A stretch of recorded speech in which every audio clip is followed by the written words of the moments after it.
Are we rolling already? We're rolling now. I've got a little comfort blanket because I just got out of the cold plunge and I'm a bit shivery. And it says I love you to Austin and back, which my mother got for me. Where is it? I know, it's cute. It is cute. I don't even know if I got a blanket when I first got here. It wasn't when I first got here. It took probably a year of me living here to earn the blanket, but I got Love you it. to Austin and back. Look at that. I know. That's it's cute. Shout out, Mom. Shout out, Mama. It's her birthday today. She's Happy birthday, Mama. Yeah, she's so public about it. It's okay. She's 64. Good for her. Yeah. Good for her. Yeah, she's pretty wonderful. Yeah. Okay, so my guest today, by the way, usually we just start by welcome back to Conversations with Claire, but I'm loving now having this video format and so on. Like it's just making it even more natural. That's so cool. Anyway, so my guest today is Mike Gonzales. Hi. Hi. How are you? Great. Yeah. So you are chatting just a little bit. I'm a little cold, but maybe we're good. by the time, and usually I have it pretty warm in here. Yeah. But I don't know. We'll see. If you need another blanket, that one is large, and we this can one's just good for right now. pile them down on you as it progresses. We'll just go get comforters. We'll just bring them all the pillows. I'll give you the teddy bear. Yeah. Shit, Okay. bitch, you is fine. I know, bitch. it's so good. It's so good. I wonder where it came from. Either way, I'm just happy to have it. Yeah, right. Okay, so you are a drummer. You're a percussionist. Mm-hmm. For just context for those listening, you are currently in Kill Tony Band. That's right. Which is like, well, I mean, that's what I was able to. I met you before knowing that you did that, and then I'm like, oh, that's like a big deal. And then I go on to your social media and I can see that you've got a roster of other bands that you've been a part of. That's right. And musicians' journeys such as the Peterson Bros, Gina Chavez. Am I saying that correctly? That's right. That's correct. Keith Urban, Gary Clark Jr. My mother loves. She's going to be stoked about that. Yes. Oh, that's awesome. And Love then it. Charley Crockett. Those are just the ones you have listed on. Those are the ones I have listed. Yeah. And obviously there's a lot more than that. There's going definitely a lot more. What shout out to a homie who I just got to play with for the first time. We've been friends for almost 4 years. Probably since the pandemic. His name's Pat Byrne. Okay. He's an incredible singer-songwriter here in town. Fantastic. So whoever's listening to this, check him out. I mean, probably my favorite songwriter in town. Really? Pat and we Byrne. live in Austin. We live in Austin. Where that's it's right. a mecca of musicians. That's right. Mm-hmm. Yeah. So that's a statement for you to Yeah, say. it is. It is. I truly, truly feel everything when I listen to his music. He's just such an incredible writer. If I were to could I go to iTunes right now and look him up, or you Spotify go or wherever? You can go everywhere. And actually on my Instagram, there's a video of me playing with him the first gig that I played with him. Is it pinned? It is. Just kidding. It's okay. It's okay if it's not. I'm just saying. I don't know. I don't think it is. I was doing that on purpose so you can hear me hear how cold I am. Guys, I didn't do this to him. It's not him. He it's chose not this her. journey. I did it. I chose to do the hardest thing I think for me right before I get here. That's saying something because you do a lot of hard things. I do. Yeah. And cold plunge is really challenging for you. Yeah, I'm skinny. Dude. I was going to say you feel it also to my have what? bones. Do you know your body fat percentage? 3.3. Stop. I just did it the other day. Gus and I, the goose. Oh yeah, Mankey. Yeah. Yes, Gus Yeah. Mankey. We just did the in-body scans the other day, and he was like, "Dude, 3.3." Yeah, we both looked at it and was like, "I don't know. It's just that's what it is." I have questions that are supposed to come about later, but like screw it, whatever. Have you always been lean AF? Yes. Okay. Yes. And do you struggle to eat enough food, or do you feel like you eat a lot and you just remain lean? I mean, I don't struggle to eat. Okay. I love food. Okay. I struggle to actually sit down and like make food or do that because I play and practice so much, and my days are so. I like to keep myself busy. Mm-hmm. I don't like stagnant sitting around time. It doesn't. I get the itch. I'm like, I got to go practice, or I got to go do this, or I got to do it. Mostly involving music, and then obviously working out. Like last night, I had 2 gigs. I played in San Antonio with a couple buddies. Last night. That's like an hour and a half from here for context, guys. Actually, driving over, it was 2 hours because of the traffic. I don't know what happened a month ago, but things have not returned to like what was a 15-minute drive is now a 30-minute drive. What was a 25-minute drive is now a 50-minute drive. That's exactly right. I'm confused. I don't know what it is either. 4 Construction. weeks. Do you agree? 4 weeks. Something happened. So, yeah, this past month. I don't really know, and I don't like. I used to drive to San Antonio all the time. My sister lives there, and it take an hour 15, hour and a half, hour 15, and I was pushing it. Yeah. But yesterday it took 2 hours for me to get from here to La Cantera, where Fiesta, Texas is. 2 hours. I will say, the thing I have to comment about that in order to make myself feel okay about it, because I complain sufficiently about it, is we are the traffic. So when I want to complain about it, I have to remember I'm literally the problem. So anyway. Okay, so you had that 2 hours from here, so I did a private party with some friends yesterday for a trucking company that didn't give a shit that we were there. They actually had a screen up watching the NFL draft while we were playing. So it's just 400 people for this trucking company that was watching the NFL draft while we were playing. And we're like, okay, cool. I guess we don't need to be here. Fine. It's all good. It's a gig. We did it.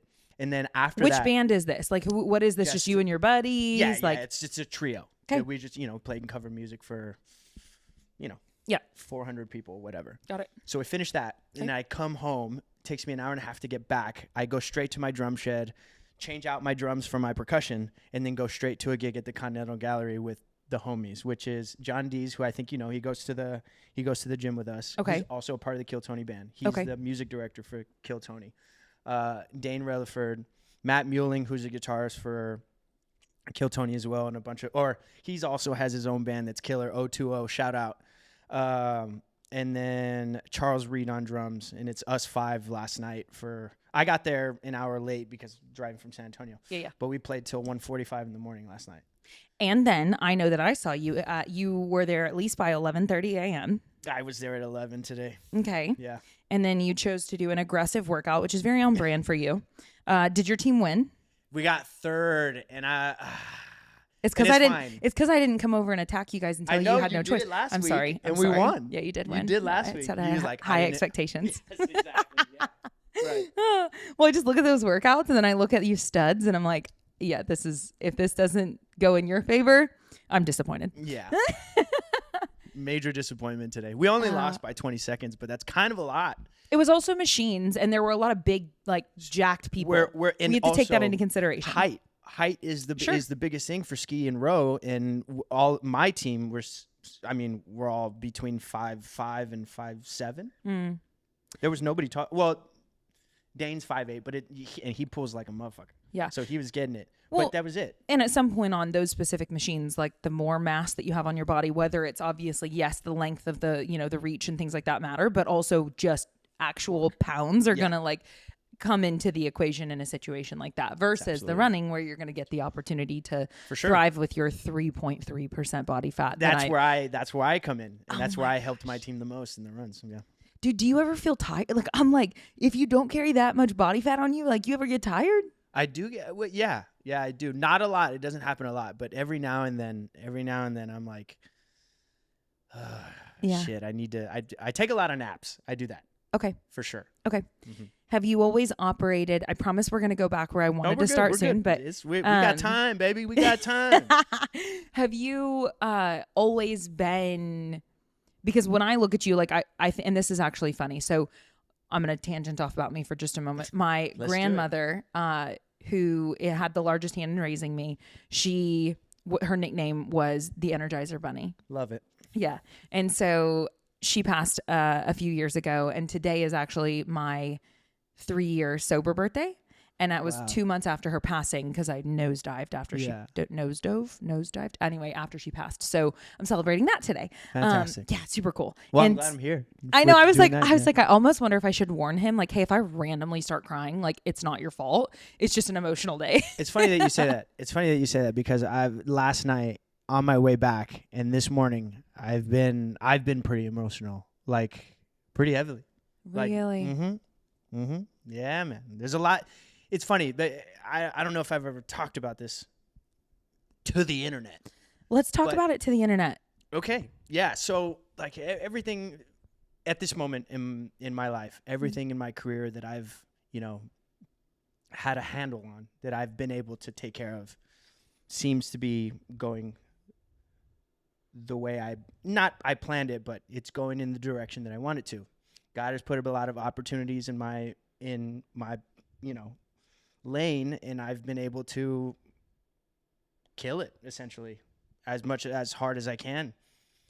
Everything outside of that, relationship wise and other things like that, has not been that. Okay. So professionally thriving, personally struggle. Yeah. Okay. Yeah. It's where I'm at right now. And it's taking quite a toll on me and I think also, if I'm being real honest, I think that's why I like keep myself busy. Yeah. And that's why I work so hard, and I get to use whatever energy that I'm feeling from my personal life, relationship wise or anything like that. I just take it to my drum set, and I take it to my practice set. And that's why like I got a chip on my shoulder, with that. And then I started drums so late in life. I was 18 when I started. So it's like, I got to catch up. Mm-hmm. I don't have the luxury of sitting around. I need to spend the double time of everybody else, Do you feel like you struggle with control? Like need to control? Need to control, like things in life in general. What I mean by that, maybe I'll just use, I always like to use my experience, of like, it's funny because I have to check myself regularly because I came into the fitness industry for work a couple of years ago, and my expectations and reality were not in alignment. Right. And I expected to do well really fast, and I've had to actually work really hard with not much external reward at this time. I mean, there's a ton of internal, like there was a reason I'm still here. This is a worthwhile endeavor, but boy, did I just dig myself a pile of debt thinking I'll fix this because that's what I do, you name it. Anyway, I daily bump up against the like need to do more, need to be doing more, need to be doing more. And it's great for me at this point to have a higher power to simply go, okay, hold on. I got to come back to faith. I got to come back to the fact that like, if you show up and you're a decent person, and I will say this is, I don't want to, I heard someone say something last night. I get the opportunity to be in rooms a lot that are really cool where people tell the truth. You and me both. And it's a blessing. It's crazy. Yeah. And this woman told the truth in a way that was so relatable. And she had actually accumulated a handful of years sober, and then decided to do some controlled testing of that, and quickly returned back to, okay, no, that didn't work for me. And one of the things that she said was just that for her, she left the fun out. Like when she looks back at all of the years that she accumulated, she was working so hard. She was connecting over the work. It was the work. And I identify so heavily with that because when I look at my buckets of social, I have a tendency to find a way to make it work. And it was like related to work. Like you see me in the gym, I work there. Mm-hmm. We're here, we're recording this. This is technically when I just like love this, but this would be classified as such. Absolutely. And what a cool thing to get to do. By the way, that's like silly cool. Yeah. But it was interesting. It was maybe a month ago, a friend of mine invited me over, me and Jimmy, and we came over, and it was just a group of 6 of us, and we just watched the UFC fights and just chatted. And for a matter of maybe like 3 hours, I got to coexist with a handful of other people who weren't asking for my advice. And let me tell you what a beautiful thing to be able to be asked for my advice. So when I say that, I mean that with the coolest, like, I can't believe I get to be a person where somebody cares what I have to say. 100%. Like, what a gift, right? And then also it was just like, it was so rewarding because I was willing to. And that's the thing, is like the workaholism, the need to do more, whatever. I was like, I walked away from an experience that was purely social, where they were just happy to be there with me, where we told stories and we laughed and this and that. And for me, I was like, I never let myself do that. Yeah. Like I really, really, I mean, even, so church is something I do. I serve. I love it. So like, and I love doing that, but it's just, I find a way to turn it into work. Do you relate? Yeah. 100%. That's what I do. Like I'm a musician. Most of all of my friends, like before the gym, it was just musicians. Mm-hmm. My ex-fiance, musician, like all my best friends, musicians, like literally my best friend who I lived with for 7 years. Mm-hmm. I mean, we met in college. We became, like we did everything together. We were in our first band together. Like we did, it's all music people. Mm-hmm. On It kind of saved me from that, you know. It opened up a whole new life, I think, that community. And it's been nothing but like it's been nothing but a blessing to have people outside where it's like, it's just, you know, I don't have to talk about music. We talk about bullshit all the time and it's fun. Totally. Yeah, it's the best. And you probably get asked a lot about your work now that people, because it's so, it is public facing to the extent of like, I got to coexist in the rooms with you for a number of time before realizing what you did professionally. So that kind of like didn't whatever, but I would imagine most people do know what you do professionally. Yeah. Because it is such a large scale operation. It is a very popular show. It is now. It wasn't always like that, but it is now, definitely. And so you get seen all the time. And so you kind of can't avoid that, I would imagine. I don't avoid it. I like it. I was going to say, how do you feel about it? It's really great. It's something new to me for sure. But I mean, I love it. It's cool. I keep saying a blessing because it is. It just really is. I'm lucky to be a part of the Kill Tony family and how we've been embraced by all the fans. They love us and it's great. It's cool. I get recognized at the airports now and it's crazy. That is so cool. Yes. It really is. You know, I don't think it'll ever be like, it'll be just, I'm getting recognized again. I was like, oh, absolutely, dude. Yeah. What do you want to know? You know, like and these people, like, they come up and be like, yo, how's this? And it's my favorite gig right now. Okay. It's awesome. Man, I meet so many cool people. I've met, you know, friends who are now will be friends for life through Kill Tony. Mm-hmm. And it's great. Okay. I want to know, trust me, we're going to come back to. Let's do it. We got time. It's all good. Well, and we are going to come back to more of your professional life and what you're enjoying about that and some fun stuff. Like, I want to go there. Love it. But because you chose to say, I was very emotional in the past 24, 48 hours. Yeah. Like, I want to get, I'm a real big fan here of getting as specific as you're willing to. Let's do it. Because that's most helpful. Yeah. Yeah. So, what do like, you want to know? And you said it was personal. So it's simply relational. Like what? Relationship wise. Yeah. Okay. Yeah. It's, not asking you to air out specific individuals well, the thing is, if I do, like, people, if whoever's going to see this, they're going to know what it is. Okay. So then maybe just more so, what do you feel is, like, what are you recognizing about self? Maybe not about the other individual, but maybe about self. If you're too in the thick of it, we can. No. It's fine. I haven't had a lot of time to process, but the time that I have processed is like some trust that I thought was going to be there is not there. Trust of you, or you trusting others? Me trusting others is all, like, that's, I pretty much trust people right away. Okay. I trust until they give me a reason not to. Okay. And now that that's happened, I'm like, oh, okay, well, now I got to reassess a lot of things, you know? And I've been lucky enough to have an amazing family. Like, I've got 3 sisters who have my back for whatever. I can call them for anything. Mm-hmm. And, you know, they're very biased. They want the best for me. Sure. But I also talked to a buddy that I think you know, Jamie Kilstein. Yeah. Yes. So he's a really good buddy of mine. That boy is a riot. I mean, obviously it's like his shtick. That's but my like, boy. He's Shout out to Jamie. Shout out Jamie. He and I met yesterday. We hadn't hung out in a minute, and we went to go have lunch, and he gave me some really good advice because he's lived it. He's lived so many, like, crazy lives and has been doing a bunch of things. So he has a lot of experience and helped me through some shit that I was struggling with, and made some like good perspective changes in my brain.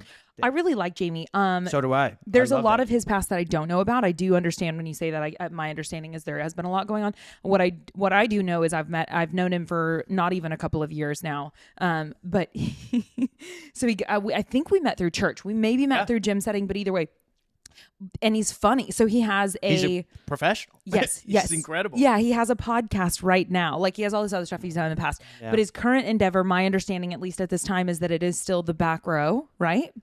His podcast. Yeah, I think so. I think it's called The Back Row. Yeah. Anyways, Jamie Kilstein. We can put it in the description. Shout out. Yeah. Jamie. But I mean, like, I want to share it because he cracks me up. Like, okay, so he's been on his own spiritual journey, right? Absolutely. And he's very public about, like, hey, I don't know what the heck is going on, you know? And, like, I love the way he's willing to be so honest and imperfect. And I think that we need more of that. That's why I love him. Yep.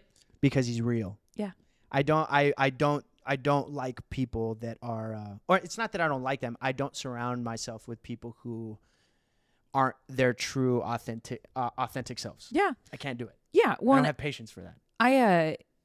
What I learned, I mean, like, I believe that we as humans are delusional creatures.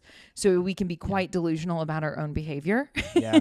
So it took some really, like, for me a few years ago, getting sober, getting honest with self. And I still have discovered all sorts of illusion, and like catch me in a year and I'll have new ones that I've like discovered that are going on right now that I still don't know about. It's a journey, but that gave me the opportunity to learn there. And then I've really worked really hard over the past few years to understand that, like, the moment I can show up in the room and just be a human is the moment that I give you the okay to do the same thing. Yeah. And I will be met every time.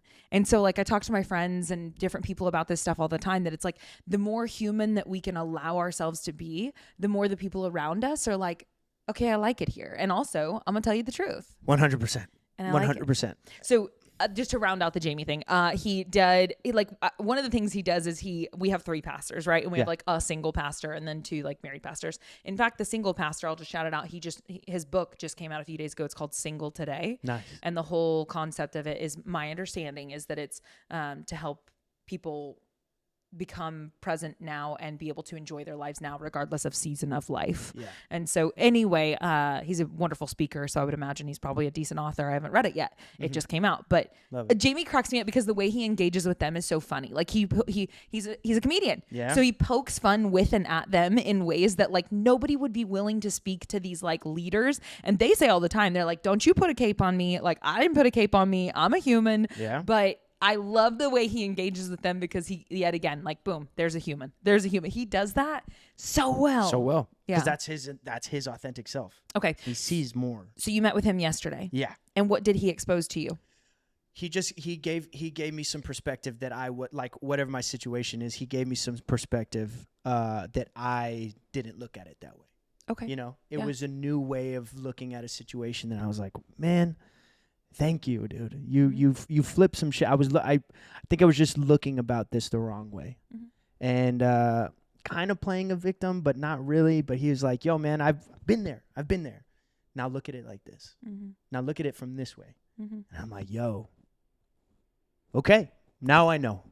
And it gave me a sense of calm in my heart. Yeah. And after that, I just started listening to music again on my drive to San Antonio. Just some stuff that I've been learning for Keith, actually.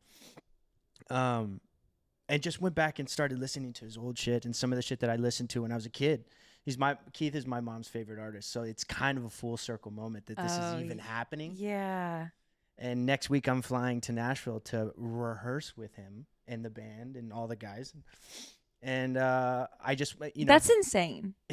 Yeah, I know that, dude. I know. Boy, don't I know it. Did you ever suffer with the whole, like, or was there ever a moment? What do you remember the moment whenever you realize you're in the room with people that you've been observing from afar for potentially your whole life? Who knows? And you're like, hold up. You're my peers now? Check this. So I didn't even get to have that moment because what Keith did in that moment made me feel so welcome and comforting. So check this out. So we're at the CMTs, like we're it's the day before, we're doing a camera blocking rehearsal. Okay. We're at the Moody Center, the stage, the lights, everything's like bright, and we're sound checking. I'm sound checking all my percussion. Terrence is sound checking drums. The band is walking in, but he's not on stage yet. So there's people walking around, headsets. Yeah, we're gonna do this, and this. Yeah. And they start playing the tracks, what we're playing to, and I'm playing shaker and making sure everything's good. And I see from the corner of my eye, Keith walks in, and I turn around. I go, "Oh shit, that's Keith!" Right in my brain, and I'm playing, like I'm literally doing all this. And he turns around and he looks at me, and we both make eye contact. He hadn't even walked on like to the stage yet. We make eye contact. He comes and he like smiles at me, comes direct, like makes a beeline directly at me, comes up to me and goes, "Man, I'm glad you're here." Oh. He didn't have to do that. Yeah. What? Yeah. What? He didn't have to do that. No, he did not. You're right. He did not. I was the first person he said hello to on that stage. Had he met the other people on the stage? Most of the people are his band. Okay. There was 2 other females that were like me, had just, they hired to So play he went this out game. of his way to welcome the new person. Don't you notice that? Yes. Do you notice, because you're having the opportunity to repeatedly be around people who are successful? Is there any, and I understand that fame and ego, it can get messy. He's got none of it. It's crazy. It's crazy. Do you feel like the successful people that you have gotten to interact with, that, I just so often find that the successful people that I get to be around so often are like good people, like Amazing welcoming people. and Absolutely. kind. And I think more often than not, the people that get to those stages are often decent. Maybe I don't know. I think it's been really cool. The people I've been lucky enough to be around are like that. That's cool.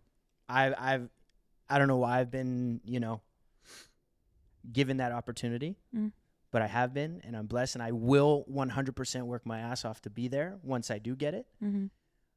But there's depth. That's why he is where he is. 100% a class act. And everybody in that camp is exactly the same way. Everybody, from the techs to the lighting guys to the front of house guys, everybody made me. They came up to me. Mm-hmm. It's like, hey man, I'm so and so. I'm glad you're here. This is going to be a great show. And I sat and talked with so many of the different tech guys and became friends with them. And I'm going to Nashville next week, and I get to see them and hang with them again. They have a family there, and it feels like what we have with Kill Tony. Mm-hmm. It's just this. It's like I'm getting the opportunity to experience the music side of this, not just comedy, but the music side at the highest level. Mm-hmm. And that's what that is. Mm-hmm. I think what's cool. So on my notes, the very first note that I have about you, about my opinion of you, is in all capital letters. It says humility. Because wow. I think what's really cool, because I'm listening to you and I'm going, okay, well, you had to be a person that belonged in that room. Yeah. And so maybe you're new enough in the room that maybe it still feels like, whoa, I'm actually here. I don't know. It did feel that for a little bit. It did. It was like, but also when you're doing something like that, it's kind of like you don't have time to feel like that. Sure. Do you know what I'm saying? Because I'm here. I have to also do the job. I was going to say, yeah, you're doing a job. Yeah. Yeah. And you want to perform at the highest level because you want to do the job. 100%. So I just believe strongly that there are so many other factors besides your ability to beat a drum or to shake a shaker, obviously one, percussion is I cannot even imagine and even you posting your practice like you do all the time, the monotony of the repetitiveness of how many times in a row that you will do the thing. And I'm just like, exactly. Yes. And it's beautiful to watch because the discipline is baked into that. And you just share a minute at a time of that. And who knows how many minutes of that you're doing, you're like, it's hours actually. Yeah. I just think, not only do you have to have the dedication to the improving your craft, being good at your craft, excelling in that way, but there's just more to the equation. I don't believe that if you were outside of your ability to do that role, if you were an asshole, you probably wouldn't be there. No. So there's just so much more to it. I truly believe that. Yeah. Yeah. So it's cool. You speak about their humility, and yet I feel like what I observed about you whenever upon meeting you, and then now yet again, I had no idea what you do professionally. And it's just you're just a nice dude, Thanks. Outright every day. I observed you for over a year before we even said hello really. Yeah. For sure. And always that was the vibe I got from you, wow. And so that's just cool. Thank you. And I hope that you sometimes can experience that requires work on your part. Yeah. I'm and I keep saying this, and I'm going to sound like a broken record, but I have to thank my family. My family is the reason why I am who I am. You know, all my parents and my grandparents on both sides, my grandfather, my dad's dad, Abel Gonzales Sr., and my grandmother, Sara, who's not with us anymore. But they have such a deep faith in the Lord, and they used to pray over us every time we were there. So I think that their faith just kind of blanketed us for, all my cousins, all my family. Everybody is very good at what they do, and they're very determined, and we're just blessed, and I have a feeling it stems from that. Just years and years of faith, and also us doing the work as well. But yeah, The literature that I choose to read seems to agree with that the blessings do. They pass on, and it but for the grace of God, So let me go ahead, and that's of course where we usually start, and here we are. So let's go back of like, so you have a good family. You've got 3 sisters. Like, did you grow up in Texas? Where did you come from? Yeah, so I was born in Douglas, Arizona. So my dad used to work for Border Patrol. Where is Douglas? Douglas is on the border of the southern border of Arizona. Okay. Yeah, so I think it's maybe an hour and a half to 2 hours south of Tucson. So it's like right on the border. I was born in 92 out there, and my sister was born a year and a half later in 94, also out there. When's your birthday? Want to guess?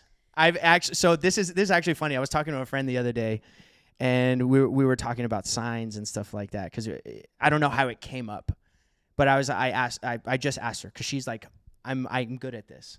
So I was like, well, what sign do you think I am? And she just like straight up was like Capricorn, and I was like, whoa, what? She nailed it. Yeah. Like right away, she nailed it. I guess we had hung out once before, and then we hung out again. And I guess like just from my personality, my sisters know it too. They're like, you're 100% a Capricorn. You're 100% a Capricorn. You know what I'm saying? Like, it just is what it is. And she got that. And then she guessed. So my birthday's in December. Okay. I was going to say, I am not That's cool. I'm not one of those girlies. And so I'm like, you could tell me that meant that you were from Jupiter, and I'd believe you. Yeah. Anyway, yeah. So go ahead. So, and maybe you are. I don't know. Maybe that's part of the Capricorn deal. I haven't done my homework. I don't know what the homework is, but people seem to. No shade. I just don't understand. Anyway, go. No shade either. I'm not good at it either. So December 24th. Okay. So it's like whatever the cusp of. Yeah, I'm a Christmas baby. Yeah. Yeah. That's cool. Mm-hmm. Okay. So you're 31. At 31. Yeah. Okay. I turned 30. Cool. I turned 32. You turned 32. I turned 32 this year. I'm so proud of you. Okay. All right. So you're born in 92. You're on the southern border of Arizona. Yeah. So my sister was born not too long after that, and then my dad and my mom, I think they just want to move back to. So all my family's from Brownsville, Texas, 956, the Rio Grande Valley. Okay. So after that, I think they just wanted to move back. My dad ended up getting a job with U.S. Customs down there. Okay. So brought us all back, and I grew up down there. From I guess the end of 94 until I went to college. Yeah, in the Rio Grande Valley. So you grew up in Texas. I grew up in Texas. Okay. Yeah. I was born in Arizona, grew up in Texas. And your grandparents were a big part of your life. Both sides. I mean, I've got a huge family. I've got almost 18 cousins on one side and 18 cousins on the other side, and we've all lived within 2 to 5 minutes of each other. That's the happiest. Those are the happiest memories of my childhood. Yeah, like I saw them almost every day. So there's actually this like Harvard study that followed 800 people or something like that, and it measured the 6 keys to happiness and longevity. Yeah, and I'm not going to pretend to get this 100% accurate, but I do think I'm crushing it so far. You're so killing it. I think so. I have it on that notebook over there because I regurgitate things all the time in my coaching group, and this was one I was like, we're going to talk about it.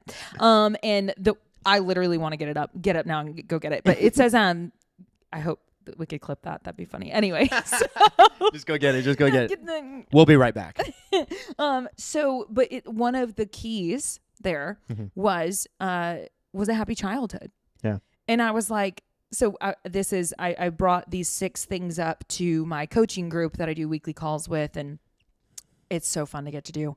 And so we talked through like the first 2 seemed to be pretty out of your control, right? Like when you're a child, like you don't determine where you're born and what you're born into. Yeah. I love the reality that we're all born into all these games that we didn't decide to play, whether it's that we were born in America or we were born in so here we are just playing the games. Anyway, so that's just cool because one of the 6. And so then there were all these other ones that as you step into adulthood, you have more autonomy, agency over being able to like, okay, so if these are keys to longevity and happiness, then there was education, like being able to continue to learn. That was a good one. Abstaining from substances was on the roster. Yeah. There were some good ones, yeah. But that's one that was there. And so that's that's interesting to know that went on for you, and I'm grateful that it did. Me too. I would honestly say I don't know what the other 4 or 3 are, the ones that you said, but I think that's probably the number one for me. My family. Yeah. Yeah. And so now, are you still pretty close with them today? We're funny enough. My sisters who live in Dallas right now, one of them's married and the other one that lives with the married couple. They're moving here, and we're all getting a house together in a month. No. We are moving back in, baby. Oh my gosh, that's exciting. We're all together. Heck yeah. Saving money and fucking just being a family, dude. Let's hear the 5 of y'all. There's 4 of us. So the youngest sister lives in San Antonio. She's got a job down there. She's crushing it, but she has another year on her lease. So we have a big house. We have actually an extra room that would be for her when she's ready. Who knows? Are you gonna come or not? You know, you gonna be here or what? Yeah. So it's a guest room for my parents when they come, and whoever wants to stay with us and stuff like that. It. But yeah, we're gonna be all together again, and I can't tell you how much I'm looking forward to that. Because right now I live by myself, and it sucks, dude. I don't. You know what? I'm glad that you said that, because I will say, so I live by myself, right? And we're going to talk about me again for a second. Yeah, let's do it, dude. Sorry. But I lived by myself 2 times prior to this time, okay? The first time I chose to live by myself, I was 18, 19 years old. And 19, I believe. So like pretty much like right out of high school, you were living by yourself? I moved out of my parents' home before I was 18. So I lived with friends at age 17. Wow, okay. But Were you still in high school at that time? I didn't really go to high school much the last couple of years of high school. Like, fuck it, dude. I'm out, dude. I don't need this shit, dude. I was just very rebellious, very at loose ends. I got you. I was not causing problems, but I've definitely told this story before, and it's just kind of sad. It speaks to the education system as it is, but I wouldn't attend very often. Yeah. And so they would ask, because I would have them go fix my attendance. I have a diploma. Like I did graduate. Really? Even though you didn't even go? Yeah. So good for you. Yeah. I would go to the principals or so on and say like, hey, I need you to fix my attendance. Like I'm not causing problems. Yeah. I even have like decent grades. I just like don't come because I don't learn here. They said, I remember one of the ones when he had gone back multiple times to help me out, and he said, why don't you come here? And I said, you don't teach me. Yeah. And he said, you're right. It's not for everybody. Like that's the thing, is like every kid has such a different personality that this one fucking blanket thing isn't going to teach everybody. Yeah. To say the least. Yeah. And I'm not going to pretend to have all the answers to that. I mean, but obviously I don't either. Not going well. Yeah. But so, lived on my own one time. I'm 19. At that time, I was struggling really bad with an eating disorder. So it was really bad. I was eager to not live by myself because I wanted other people to be able to be around me, to observe me, so that I could like navigate life better, right? Yeah. Then we go all to the way to 2020. And so let's see, that was 4 years ago. Gosh, that wasn't even that long ago. It's not, but it feels like forever. And at that time, so 2021 is when I got sober. And so in 2020, I lived by myself for about a year. Through the pandemic, you lived by yourself? Yeah. Let's see, or was it 2019? 2019, I think, is when I lived by myself. 2019 is when I lived by myself. Yes, yeah. And, but so during that time, I was really struggling with substance problems. So this is now a different reason, but I chose again to move in with friends because I was in a situation going, I need other people to watch me because I think I'll behave better if other people are around. Yeah, right. Yeah. And so the first time it's for food stuff, and not to say that neither one were present in the other. It was just the more egregious ism.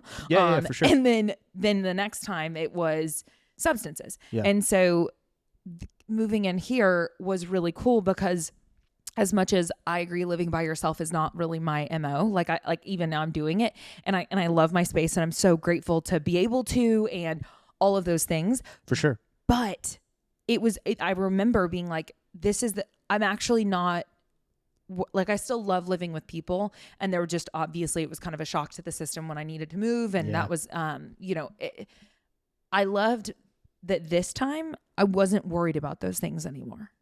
Like it wasn't anymore like, I need you to be around so that you can help me not behave like me. Right. I still love living with other people. obviously there's enough science to support the fact that loneliness is a severe problem. For sure. And living alone definitely does not help that. And having other people to just ask you how the heck you're doing 100%. is very powerful. Yeah. So big fan of it. But it is interesting to note that like there's iterations of where like living alone was really dangerous for me. Yeah. And then now it doesn't feel dangerous, but at the end of the day, it's not something that I even like advocate for or I'm like stoked on. It's just the season of life. And that's the biggest thing. I think the season that I'm in right now, I think it's the perfect. I don't like it. And I think that's what's helping me. Why don't you like it? That's kind of a tough question. I had never lived by myself when my ex-fiance and I had broken up. We broke off the wedding. She moved out. Do you mind me asking how long ago that was? A year ago. Okay. Yeah, a little over a year ago. Okay. I'm sorry. I mean, it's okay. You know, it's still sucks. It's 100%. It still sucks, and that's kind of like what I was.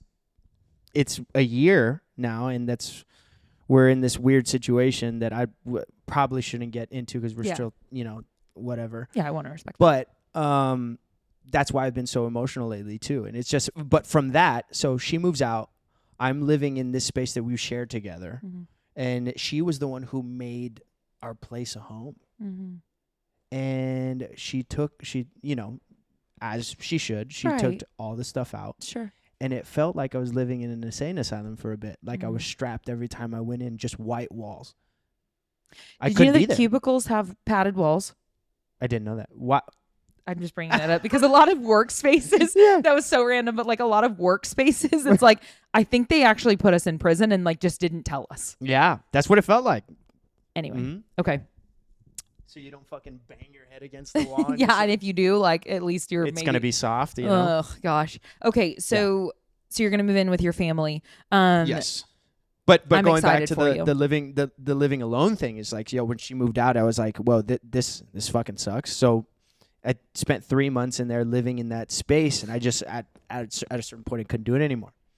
So I ended up moving to my cousin's place, who they ended up moving to Colorado. So I just took over their lease, and it was a little bit better. I finally had a space that didn't have emotional connection, that it didn't have these like this dark cloud kind of over me. There was like, this is the space that her and I like. Cultivated together. And then I proposed, and then we moved in, and it was this whole new thing, and then it wasn't. Yeah. And then I'm like, okay, cool. So I'm living in this space now, and I was like, oh, cool. Like I had 2 weeks to kind of hang out, and it was cool. I had my family was here for a couple days, and then my sisters were here for a couple days. So I only had maybe 5 days there, and then my car gets stolen right outside of that apartment. I lose all my drums, everything, and then I go on a 6-week tour, and I'm okay, cool. So now everything's happening so quickly. Yeah. And I didn't get the. I guess I just didn't get used to it, or didn't get experience of living in that space. So it was just so fast. So I go on the 6-week tour. I come back. Once again, family comes back. I get the whole car situation settled. Everything just falls into place. And now I have experience of living in this space by myself, and I just, it's not working for me. It's not working for me. But then I was told I kind of have to sit in this. Like, why isn't it working for me? What am I running from? Am I scared? Am I scared to be in my own head? Yes, I am. Mm-hmm. And that's what it is. Mm-hmm. Like I have a lot of thoughts. Yes. Yes, I am. The willingness to even look at that and go like, okay, because I mean, seriously, I think that any of the things that people struggle with that manifest as some sort of, addiction or whatever, compulsive behavior, that's what, the social media stuff, whatever, the mindless eating, any of these variety of things is so often it's just like, the idea of sitting with ourselves often terrifies us. I remember when I was like in early recovery, and my therapist at the time, started suggesting small bouts of time by myself and without podcasts and music and right, exactly. So LOL, funny that you say that because I can't, even when I take a shower, like right before I go to sleep, when I'm something's doing it, on. all podcasts. It's on. And to me, the justification was I'm learning, which I did. I have, like, gosh, I'm so grateful for those resources. I've learned so much through them. Tons of gratitude for them, but I'm learning. Or, you know, there was always a justification for that action. Yeah. And so whenever I was told, like, sweetie, you're gonna need to do this, I certainly didn't like it initially. I still make myself do it today. Yeah. Today, I actually like it a lot of the time, but I do not always like it.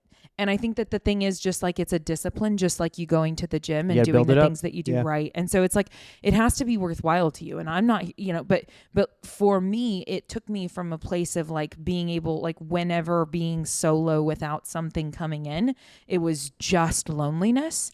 And now it gets to be solitude. It doesn't get to be solitude all the time. Wow. But it really does. Like I intentionally do not consume during certain chunks of my day. Right. I wake up early enough to do my prayer and gratitude. And then I don't just turn something on. And I want to just turn something on. Like I'm curious. There's a podcast I didn't finish. I'm eager to hear the rest of it. There's another YouTube thing that I know I want to watch it. You know, there's always like, I want to.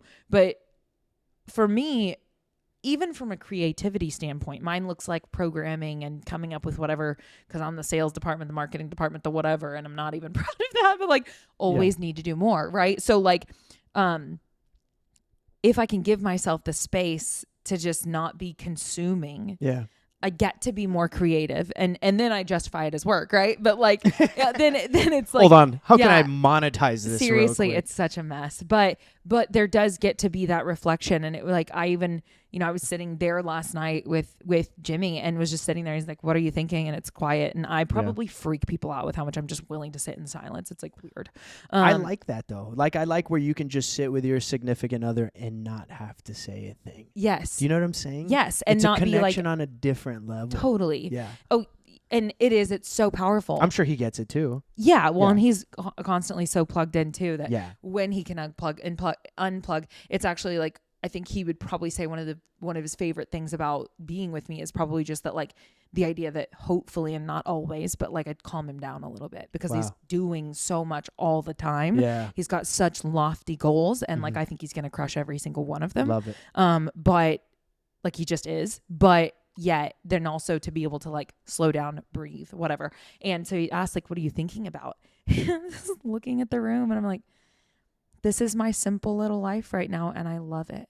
Good for you. Like I like it here. Wow. And I have that pile of debt that I got to get figured out, you know, and I'm working on, and I want to work on it harder, faster, and get it over with or whatever. Yes, that, you know, whatever, like things are not perfect, but like, this is really good. And so it was just cool. Yeah. Like I had to get to a place where I could like sit with self, right? And I don't know what that looks like to like make, and I don't know if everybody needs to do it, but it is cool because it was suggested to me a few years ago and I did not like it.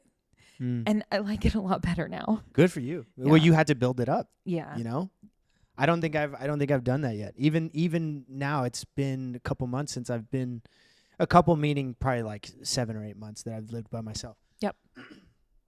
But I do have a journal now. That's okay. What does that look like? What's your routine with that?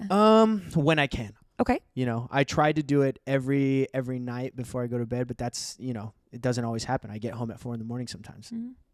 What do you write about? Do you have a specific structure, or whatever's do you just kind of flow? On my mind. Okay. Whatever's on my mind, however I'm feeling. Like last night, I probably should have done it, but I did it in the car mentally, and I just, you know, you let it out. I had a good cry last night, dude. Just by myself in the car listening to But for the Grace of God by Keith Urban. It just, that for some reason that it hit at the perfect moment. And I was like, you know, I was studying, just listening to some stuff because they haven't sent me any music, so I just got to come in prepared with open ears and open eyes and just watch and lock in.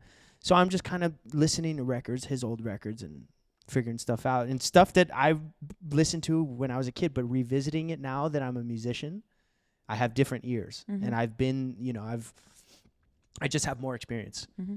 But that one hit completely different. What did it bring up for you? How lucky I am and how blessed I am. So you felt like those words, by the grace of God, so connected. And just going back to my grandparents and how because of their faith, we're blanketed. You know what I mean? Mm-hmm. It's pretty wild. Mm-hmm. But for the grace of God, I must have been born a lucky guy. Yep. Heaven only knows. Yeah, it's crazy. Yeah. How I've been blessed by the gift of His love. Yeah. I probably listened to that song for 30 minutes straight. I think it's so cool that you can do this. I hope you know that this is strength. This is what it looks like. The willingness to feel whatever it is, even though that's beautiful. Yeah. And I've been, and it's crazy that I actually play with this guy now. Yeah. You know, it's this kind of circle thing that it just hit at the right moment. To me, that feels like, but by the grace of God too. Not only your family history, but but by the grace of God, the man that sang the song that made you feel the things is now the person that you're literally that I get to be around. And he's that guy too. Right. You know what I'm saying? Yeah. It's I'm right where I'm supposed to be no matter what. I believe that. Yeah. And everything that's going on in my personal life is for a reason. Mm-hmm. No matter if I don't like it, mm-hmm. no matter how hard it is, no matter if I have to be myself and fucking run these thoughts over and over and over again. Mm-hmm. It's for something. Mm-hmm.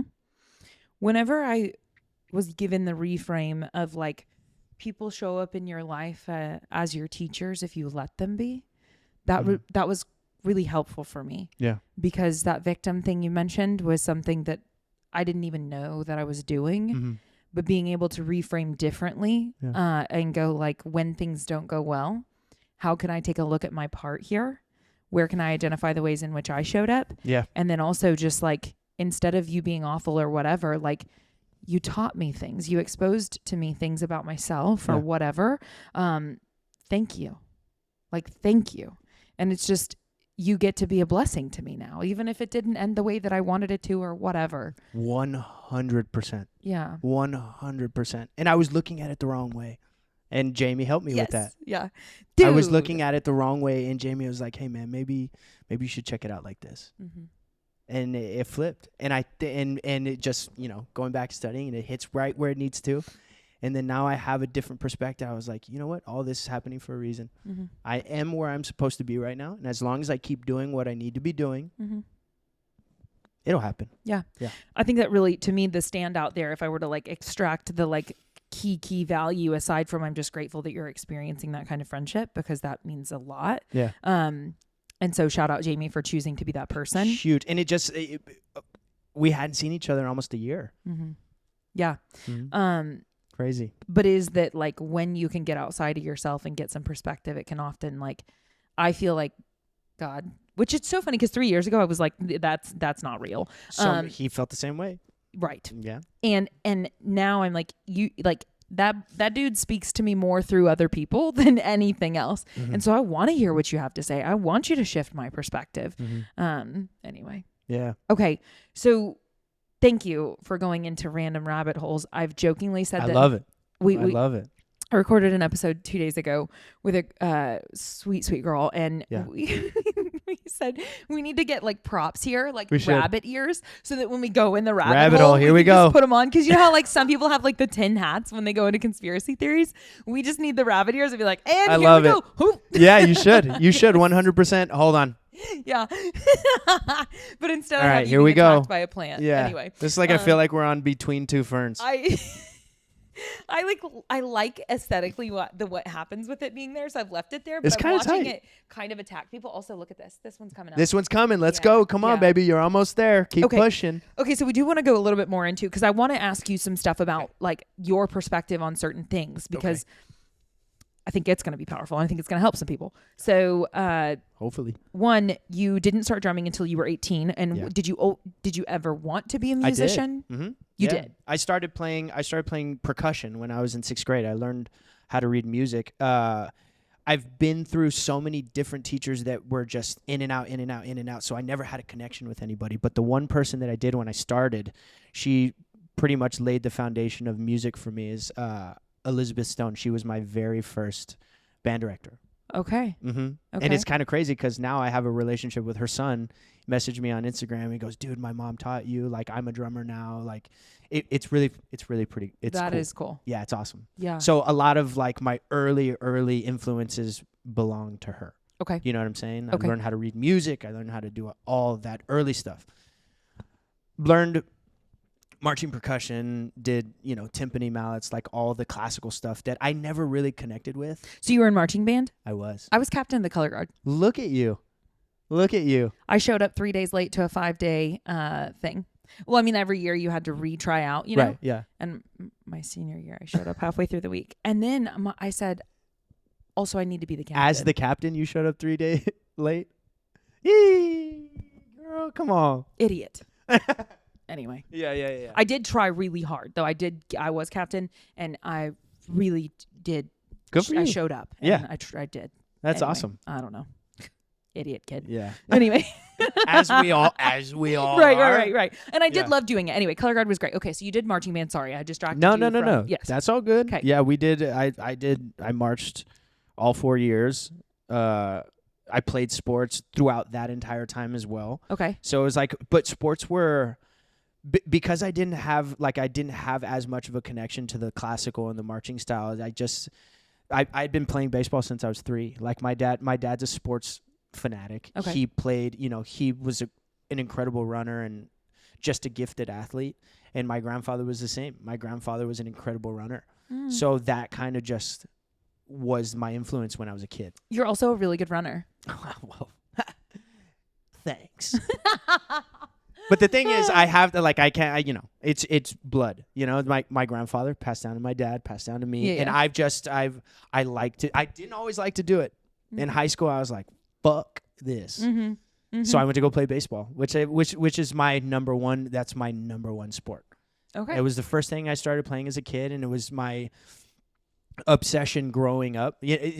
I've never said this on a podcast either, but I think my discipline comes from my dad.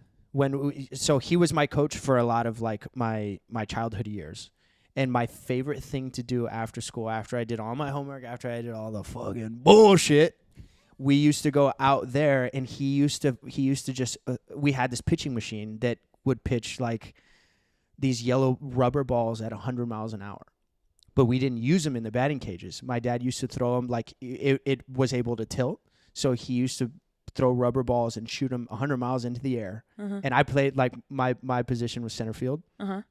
So we would sit, he would like just shoot fly balls in the air for hours after I finished my homework until it got dark, until we literally couldn't see anymore. Yeah. That was my zone. Do you know what I'm saying? That was the cool. connection that he and I had. That's crazy cool that he gave you that time. Absolutely. He wanted me to be good, and I wanted to fucking be good. Yep. Yep. And that's like that I think that's where I learned how to be. I don't know, like he didn't have to teach me that. I just wanted to do it. But that's where the discipline started to set in, because I started to see results in games. I never dropped a fly ball. I never had any of these things in middle school and like high school all the way up like that.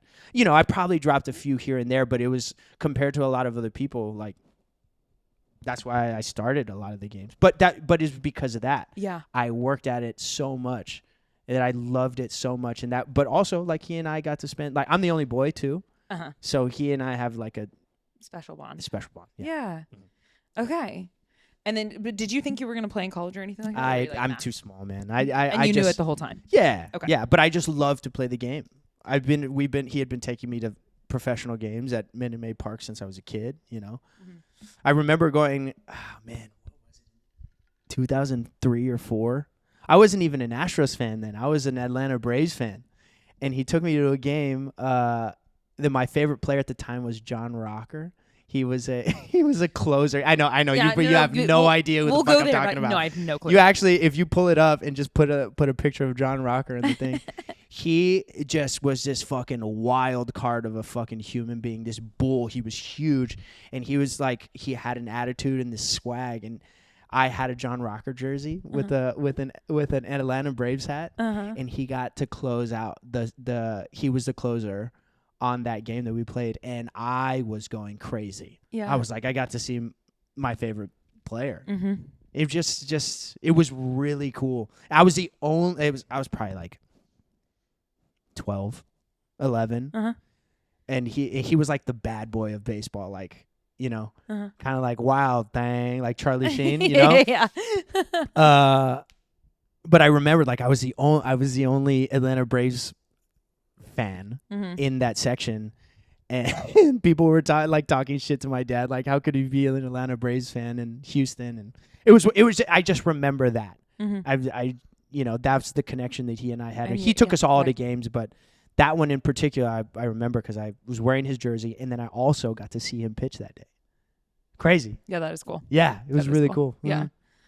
But that's where that's like my obsession with baseball started when I was a kid, and I learned discipline through that I think that I know led into why I'm so disciplined with music. And I'm gonna move this. Huh? No, I like it. Okay. I like playing. Great. Yeah, it's cool. Okay, I'm happy for it to come up. Yeah. Anyway, okay. So it plays into the. So when did you start to do any sort of? So you knew you weren't going to do that, and then did you go to college? Were you? I did. So I started playing drums my senior year of high school. I got a drum set from my junior year going into senior year. And as soon as I got it, I had this emotional connection to it. I needed to. My parents cared how much I sucked because I had it on the second floor in like a guest bedroom with no soundproof, no nothing, and I would just play for hours. And what? My parents, they let you do sacrifice. How'd your sisters feel about that? It's the same way. But boy, am I showing them now, dude. I'm telling you, it's all worth it now. They didn't see it at the time, but it's all worth it now. Yeah, I feel like I would have burned your shit down. They almost did. Multiple times. Yeah. I'm glad they didn't. No, I just know that like my teenage selfish self, like if somebody in my household had, I've been like, well, I'm the priority here. So yeah. Anyway. Yeah. I was pretty lucky that they did that. Yeah. And they sacrificed so much, which goes back to the same thing. They sacrificed so much for me. And now that I'm getting to live all these crazy things, they get to be right there with me. Yep. And now, they're moving here for me. They want, like, the oldest sister of the three. I'm the oldest, but the oldest of the girls, she's my manager now. That cool. was her idea. Really? And it just makes my life so much easier. How cool is it to be able to take the people that have mattered the most to you in life and bring them into those That's all I want. That's actually, do you know who Cody Sanchez is? Cody Sanchez, I don't know.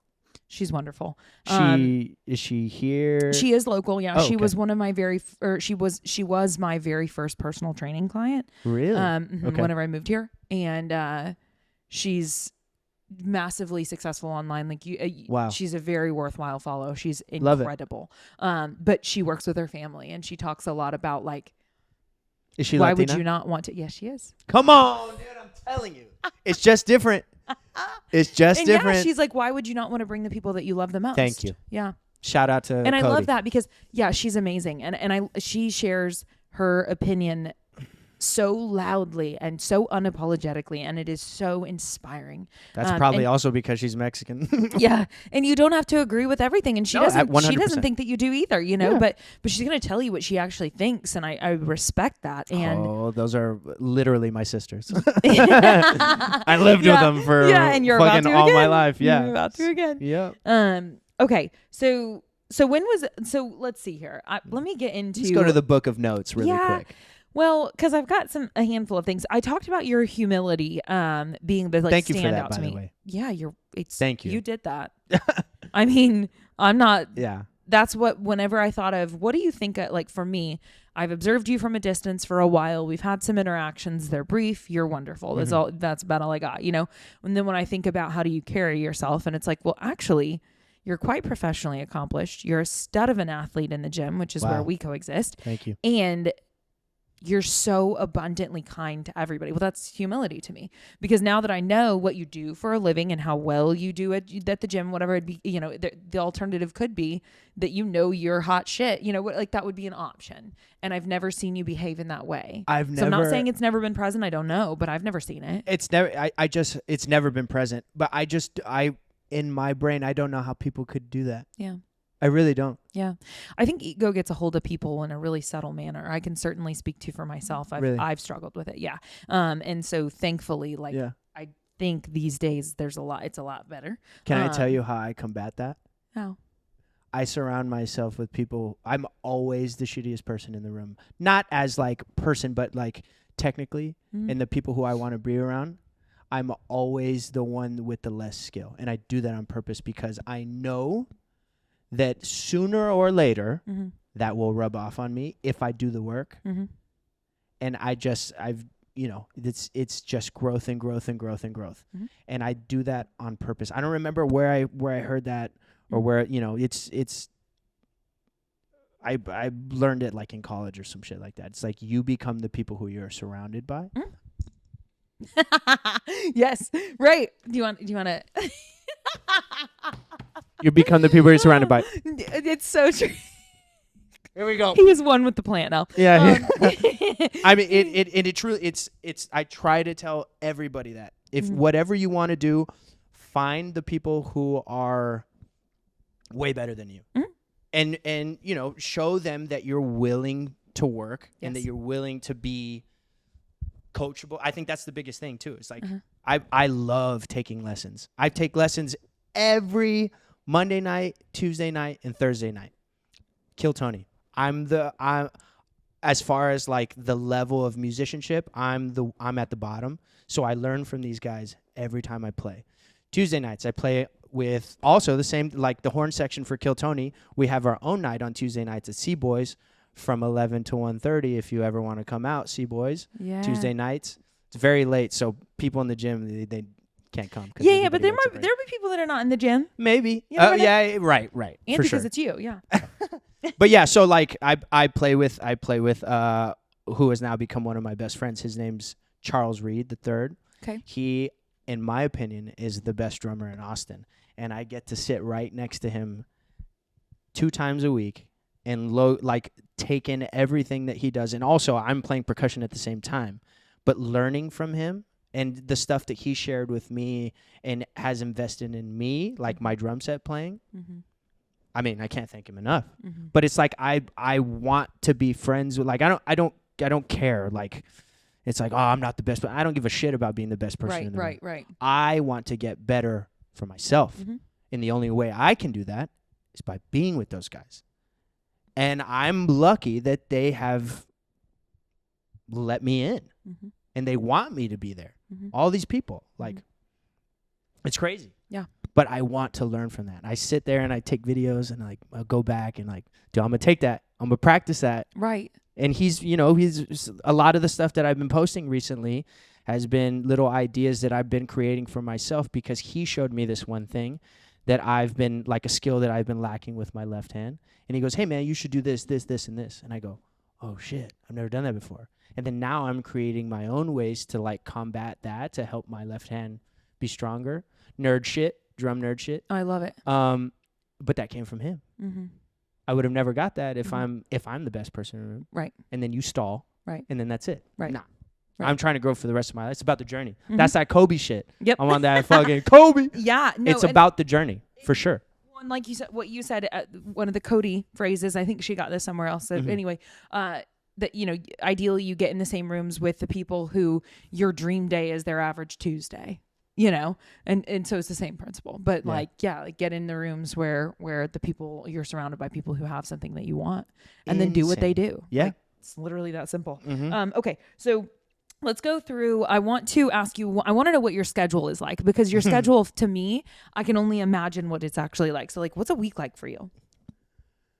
Okay, we'll just start on Monday. Mondays are my most busy days. Okay. I wake up at 7, get whatever I need to go through my whole morning routine, eat a quick bite to eat, and then go do a workout with Gino. 8 a.m. It's my 8 a.m. squat every Monday. Love it. Shout out Gino. Shout out Gino. That's the homie right there. After that, I'll grab whatever protein shake that I can, come back, eat really quick, shower. And I go straight to my shed after that. And from whatever time that is, have it be like noon or 1, all the way to 5 p.m., I'm in my shed practicing for Kill Tony. whatever that is, it changes. Did anybody ask you to do this? Nobody asked me. Why did you decide that this was a good idea? I don't know. I care. Well, also, here's another thing. So on the show, we have a bit called the Mexican drum off. So if Tony pulls a name out of the bucket, this person comes up, does their minute, and then it just so happens that they play drums. We do this thing where he comes and battles me for my spot. And if he wins, he's the new drummer of Kill Tony. So that's another reason why I want to practice as much as I can, because spots on the line. Yeah. Okay. You never know. Okay. You never know. But that's not the only reason why I do it. But it's I also just really like to practice. Mm-hmm. I like to get better every day. I really enjoy that process. I don't know whether that's discipline or whatever it is. I like getting in there and working on shit that I'm not good at, so that I become good at it, and then I can use that to potentially entertain people.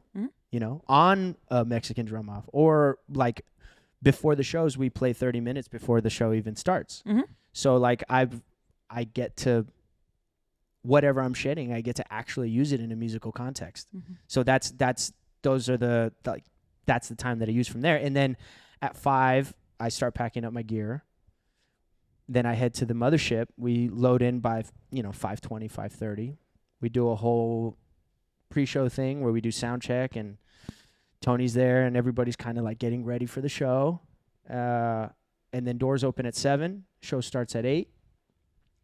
We play for 30 minutes, and then the show goes from 8:30 to 10:15, whatever. Mm-hmm. And then we all just hang out in Mitzi's afterwards till 1 in the morning, mm-hmm. And it's sometimes later than that, and it's all it changes every week, Are you, when you hang out till 1, are you having drinks? Are you doing anything like that? I don't drink at all. Okay. Okay. I don't drink. I don't do any drugs. Every now and then I'll take an edible to sleep. Okay. Just if I'm not doing the next day, doing anything the next day. Mm-hmm. And the reason why is because edibles give me, I get congested, pretty heavily. Well, the allergies here are insane. For sure. But the edibles take it to the right now. I was gonna say I had hives. I've had hives for weeks. Yeah. Anyway. Yeah. It takes it to the next level. So I'll wake up super dry, nose stuffed, itchy eyes, everything. So I can't go and get a workout in afterwards. I've done that before, and I was like, I'm never gonna do that again. So that only happens when I have nothing to do the next day. Okay. And I need to get some sleep. Which hardly ever happens, I'm sure. We're talking about the schedule. Yeah. That never happens. Yeah. Never. Okay. So Tuesday, since I wake up, or since I go to bed pretty late on Tuesday, I'll probably my body wakes me up at 8:30 every day, consistently. No matter if I go to bed at 4, no matter if I go to bed at midnight, 8:30 or around there. Between 8 and 9. Tuesdays I'll get up and I'll do an hour on my practice pad, which is the videos that I post. That's pretty much Tuesday through Friday. Okay. I'll get up and do those videos, and all those are I'm in the process of writing a book right now, hand maintenance and developing skills on the kit when you're not on the kit. Mm-hmm. So that way I take, always improving that. So when I get on the kit, everything's going to be flowing. So that's kind of where this is leading, where all those videos that I've been doing mm-hmm. are leading to that. Mm-hmm.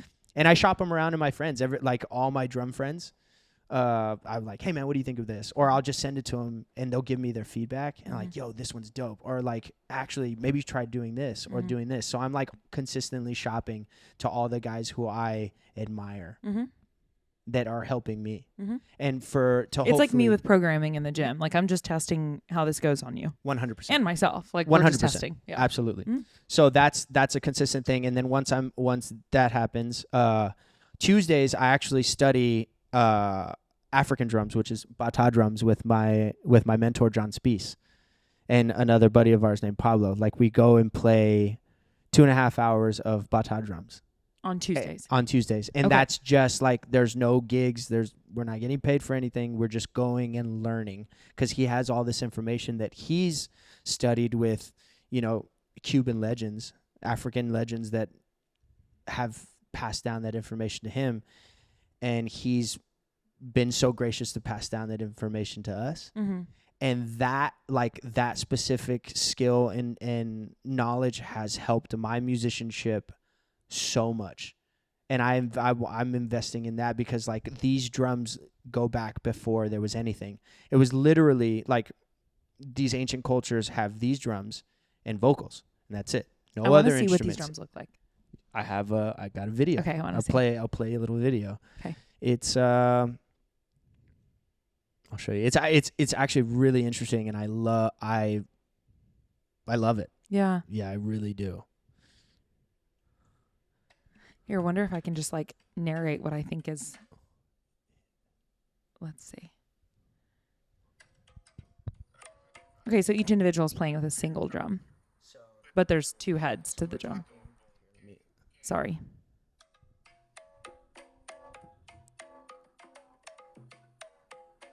So we set up in a park. Well, this was just this past Tuesday, but we set up in a park, and we play these drums, and we play these ancient rhythms from Africa and Cuba.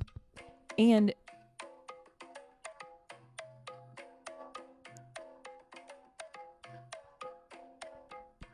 there are 3 different people playing this together. So this is 6 different hands, 3 different individuals, 3 different drums, 2 different heads on each drum. 6 different sounds. So each drum has 2 different sounds, a bigger head and a smaller head, and they each have different tones.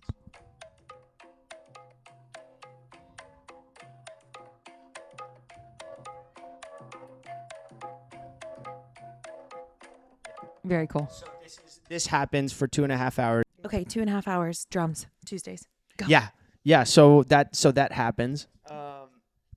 And I've learned, like, he was during the pandemic is when we started to do it. I met him, like we've been acquaintances for a long time, but I started posting videos of me. Like, because I was practicing almost 8 hours a day. I took lessons during the pandemic from 2 different guys, who one of them is now my like mentor. He's also from Brownsville. He's the percussionist for Stevie Wonder, J-Lo, like Britney Spears, like crazy. What are the odds? Yeah, I know. I know. I can't make them. His name's Fausto Cuevas III. Shout out, the big homie. So I was practicing all this percussion stuff, and I was like, yo, I'm ready. I have the time. I'm ready to really do this. So I transcribed a solo of his on a tune called Spain. It's a live Stevie Wonder DVD out. They recorded it in London at the O2 Center in 2008. So there's a whole like jam section or jam section in a tune called Spain that he does a conga solo, and Stanley Randolph does a drum solo. In each, they come around the form, and each they all have their time to blow over. Mm-hmm. And I transcribed his solo, and I transcribed Stanley's drum solo, and I recorded it, and I sent it to him. And I was like, yo, man, I'm ready to do this shit for real. Like, I am. When you say transcribed, what do you mean? I wrote all the rhythms out. Okay. Everything that I did, or everything that's on there. Okay. I wrote all the rhythms out. Okay. I practiced, like I have it written down. I practice it, recorded it, send it to him. Got it. Both drums and percussion. Okay. Which actually, I don't think I transcribed the drums. I think I just memorized it. I was at a time where I was trying to progress my ear to learn not actually having to write, because I'm a very visual learner. I need to write things out for me to process things. Mm-hmm. But since we weren't fucking playing any gigs at all, I was like, well, let me fucking see if I can do this just by ear. Mm-hmm. And I did. It took, I mean, obviously it takes a lot longer, but I did. And I now because I've pushed that skill so hard during the pandemic, I'm like, yeah, I can do this a little bit easier now. Mm-hmm. But those 2, one of them I wrote out, the other one I did it by ear. And I did it at tempo, at show speed. And I was like, yo, dude, this is okay. I was super like confident, excited, send it to him. I was like, yo, man, I'm ready for lessons. Like, if I can get a lesson with Stanley, I would love to, all this stuff. and he fucking sent me a message. We hadn't talked since 2015. This is 2020, so it had been 5 years. That was the last time I'd seen him. And he was like, "Bro, what the fuck? You did this?" Yeah. Like he was so like, "Whoa." And I was like, "Yeah, dude, I want to do this for real." We hopped on a phone call, and he's like, "Hermano, vámonos. Let's do this shit.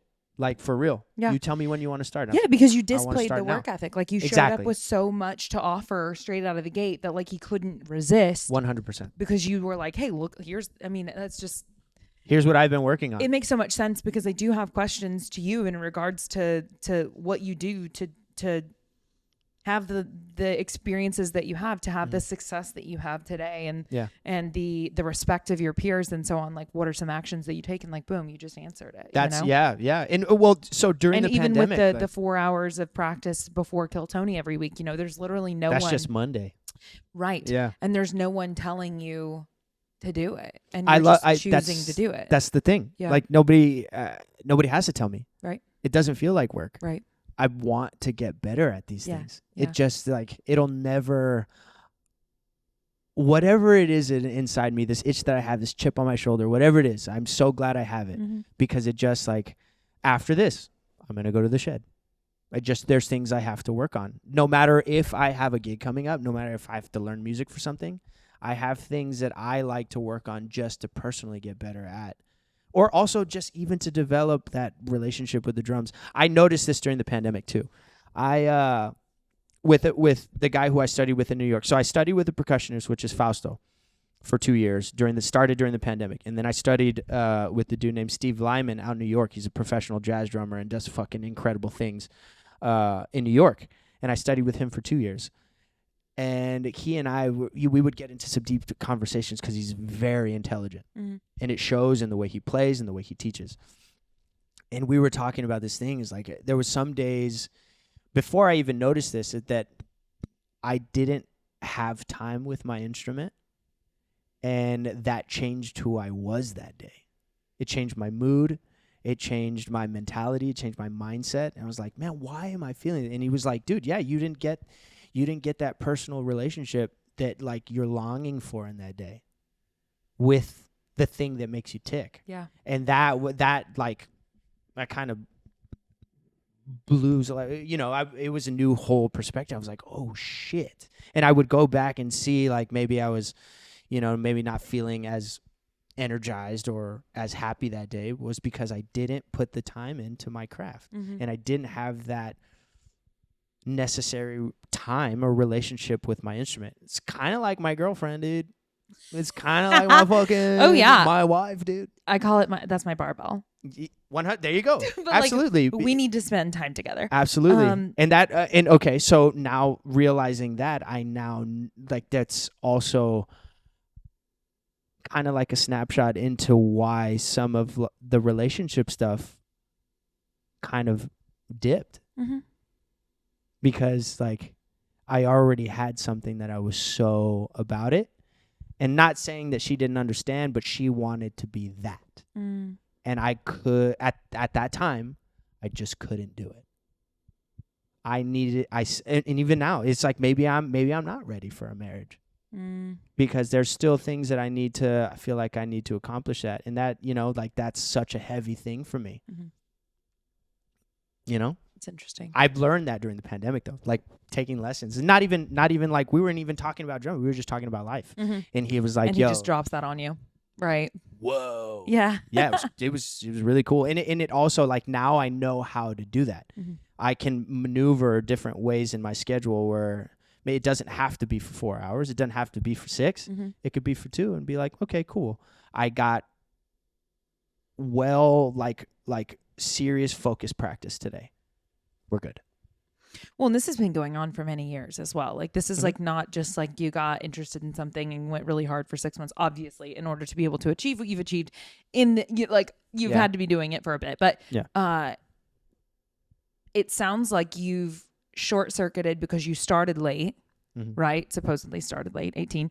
That's pretty late. All my friends started when they were kids. Yes. Yeah. But then if we were to like, Have you ever actually put together like the amount of hours that you've spent? I have journals of how I used to keep practice journals when I was in college. So you're well in excess of your 10,000 hours. Probably. So I'm just curious. Yeah, it's like, yeah, you got your, you know, that you're 10,000. You've gotten that, and now you're just continuing to excel with it. But okay, so throughout the course of the week, it sounds like, how many hours a day on average are you sleeping? Right now, that I'm sleeping.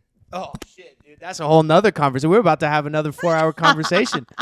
I don't, and this is bad. I think that this is like I had an injury not too long, maybe about a year and a half ago, that put me out for 4 months. What was the injury? I had tendonitis, severe tendonitis in my gluteus minimus, like on the hip. Was it from running?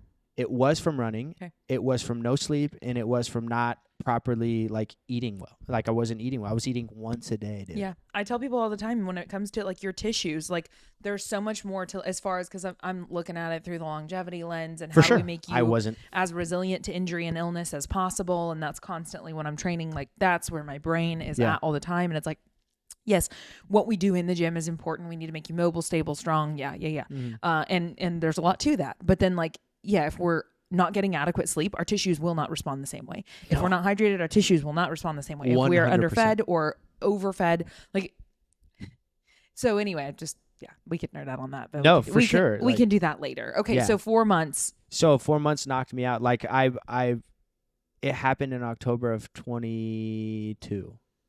I remember getting out of bed and I was trying to put my socks on and I went like this and something in my back just like ripped. And I was like, I felt like I threw my back out. And that didn't go away. It never went away. I was like, okay, well, maybe I'll just, sleep on it. A couple days, I'd just get enough sleep. Nope. It kept getting worse and worse and worse. And I'm like, what the fuck is going on? Mm-hmm. I had to, I stopped going on it. Mm-hmm. I had to. I couldn't do it anymore. I couldn't play drums for more than 10 minutes in a row. This is, oh my, and that's your profession. So that's a really big deal. Changed everything. Like so now you prioritize sleep better and you still have room for growth there, but you're doing a better job. I'm eating better. Good. I try to sleep better.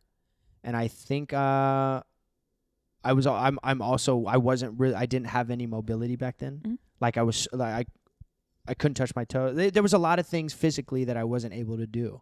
And I was pushing through that just because of my mind. Mm-hmm. And that also, like, if your body's not ready to get there, you can't necessarily push as hard as you want to. And that was I was training for a marathon too, and I hurt myself. It was all the same injury because I was going 100% every workout. And me being the novice that I was like, you're not supposed to go 100%, specifically running. Mm-hmm. You're supposed to run slow over a period of time to run fast. Mm-hmm. I didn't know that. Yeah.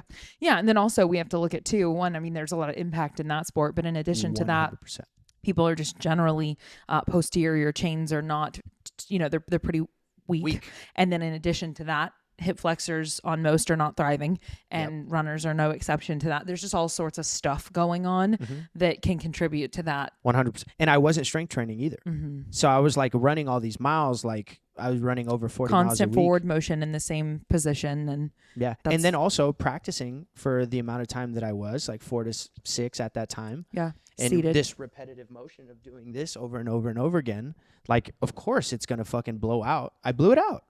It's crazy. As a result of doing that, do you have any idea about your hip flexor strength, anything like that? Like, do you know? I'm just curious because that's a unique thing. Yes. I'm like I went to Jen for a long time and Lane has been helping me too. And it's not a strength thing anymore. Mm-hmm. It's more just a kind of mobility thing to prevent that. Yeah. Because I worked on it. They gave me exercises like rehab stuff to build it. Mm-hmm. And I did. Mm-hmm. But the biggest thing that helped me was Brigham over at Ways to Well. Yes. Shout out. Okay, wait, we're going to touch on. Okay. He just said Lane, which is Lane Palm. Lane Palm. Yes, he is Fortify ATX is his company. That's right. He does chiropractic work, which I say he's a chiropractor that behaves more like a physical therapist, in my opinion. Yep. As someone who goes to him as my practitioner, if anything ever happens, I've had a couple injuries here or there. Mostly in the past year, any times I've seen him, it's just been a few times over some jujitsu neck stuff. Yeah. I was in a car accident years ago, and if I get twisted on the wrong way in a setting like that, I might need to have a couple of visits. But he takes care of things quick. And then also because I've been training glutes like crazy, I was neglecting front of hip. And so working on that. But it's so great because then you have the tools and you know what to do and then you just do the things, you know. Mm-hmm. But he's a great practitioner. You're talking about Jen. She is our physical therapist as well. And then Brigham, which by the way, Brigham trains with Jimmy. What? Yeah. Really? So cool. That's awesome. Yeah. That's great. Yeah. Brigham's a great dude. Waist to Well's fantastic. So yeah, love it. So love it. I was playing with Nether Hour at the time, like for all the post Kill Tony shows, like after parties, and we were rehearsing for a record that we did, and I was telling them about this, and he goes, "Dude, you gotta talk to Brigham. You gotta talk to Brigham. He can help you out." He's and so smart. So smart. He's so smart. Yeah. He's so smart. Yep. And they put like my buddy Bishop calls him, and he puts me on the phone, and I start telling him what it is. He goes, "Bro, don't listen to any of those guys. Get your MRI and come see me." And I did. You know, you want to know how long it took for fucking these doctors, fucking these nurses or whatever, to sign off on an MRI? 2.5 months, dude. And they were like, no, you don't need it. Like, we can do this. We're gonna give. They kept trying to prescribe me all these like trash ass things, and I'm like, you're not. I knew this. You're not helping me. Just sign off, and they don't want to do it. And by sign off, you mean give you access to the scans? To the MR? No, to even like sign off for me to go, because you have to get referred. Okay. They didn't want to do it for 2.5 months. So half of that. Prescribe you what? Pain medication, things like that? Yeah. Okay. Shit that wasn't working. And I was paying, and I'm like, I'm not paying for this anymore. I don't believe that these individuals have ill intentions. They don't. I believe they're in a system that's absolutely not working. Anyway, it was just me, like, no, yeah, dude, it's so frustrating. I refused. Yes, trust me. I like me and the whole lane being a practitioner I work with. It's like when I think about being willing to work with anybody in any sort of medical or therapeutic whatever, it's like yet again same thing. Do you have something I want? Like that's always the lens I'm looking through. Like the reason I trust Lane is, he is literally he's the best in his sport in the nation. Absolutely. At this time. He's a professional Olympic weightlifter. Yeah, he knows. And not that everybody needs to be that, but like definitely even, from a medical doctor standpoint, like I'm going to take my advice from Gabrielle Lyon and Peter Attia and people like that. People who do it. Actually live it. Yes. Yeah. Exactly. Yeah. Otherwise, I'm good. Anyway. Okay. I get it. So you get your scan. What else? Okay, so you took it to finally got it done. You took it to Brigham. I got it. Yeah. So 2.5 months later, I finally get it done. I take it to Brigham, and he goes, "Come in, dude. We're gonna check it out." And he did, and he was like, "Yo, we're gonna give you the stem cell shot. We're gonna put it right there, right where you need it, right where I needed it." Mm-hmm. This was kind of crazy. Like so he has like kind of like a VIP day that he invited me, as well as I was on a list of Rogan, Gordon, Tony. Talking about Gordon Ryan. Oh yeah. Mm-hmm. I'm like, and I granted, like that was the day, mm-hmm. and me, the fuck am I doing there? Like what? You know what I'm saying? Like what? I love it. Yeah. And so you're there because you deserve to be there. Well, I'm also there because he's helping me fix something, and it was sure. It was like. He didn't have to do that, but he's a fan of the show, and him and I have always like had. He's a good dude. He's a very good dude. Mm-hmm. He's a very good dude, mm-hmm. and he helped me fix. And 4 weeks later, I was at 85%. Wow. Moving with mobility, like doing all. They also prescribed me BPC 157 which is a peptide. There's a whole mess of a struggle with getting access right to now. that. This has been crazy. Yeah. You should listen to the second podcast with him that he did with Rogan. Yeah. About that. Yep. Anyway, so like he prescribed me that, and he pretty like what he said. He's like, we're gonna drop a nuclear bomb of stem cells on this, and it's gonna like it'll help you, dude. Yep. And it fucking did. Mm-hmm. 6 weeks, I was at 100%. Mm-hmm. After 4 months of being debilitated, couldn't even do your job for 10 minutes at a time. I've never been depressed before. Yeah. And I couldn't do it. Took away multiple coping mechanisms for life. You couldn't train. You couldn't practice. That's a problem. It was the biggest problem. Mm-hmm. And I think was that like also that started some problems in my relationship too, because there was my mental space was somewhere else. Mm-hmm. And like we couldn't, because like we sleep together, and we're so affectionate with each other that at one point I couldn't even be affectionate because it would hurt. And it just like didn't, all of a sudden, that connection is split. Yeah. And that, that took a toll on her. And obviously it took a toll on me, but it was like, if to her, it felt like that love wasn't there anymore. And I was just so depressed to even like, I'm just trying to get better right now. And I also wasn't the best at, and this is something that I've learned from that relationship too, is like the way I handled all that stuff. It wasn't the right thing to do. I had a very short fuse. Yeah, essentially. I wouldn't fucking scream or anything, but I was just like, hey, like, I can't do this right now. Mm-hmm. And she was so long wanting to do it, and I couldn't do it because I was in pain. And maybe that's not an excuse. Maybe we could have figured something out, but I was just focusing on other shit because I was the one thing, the couple things that I couldn't do. That's what I was like trying to get back to, and I wasn't focused on her. Gosh, so the help that Brigham gave you was tremendous in all aspects of life. Yeah, all aspects of life. I'm grateful that you have access to resources like that.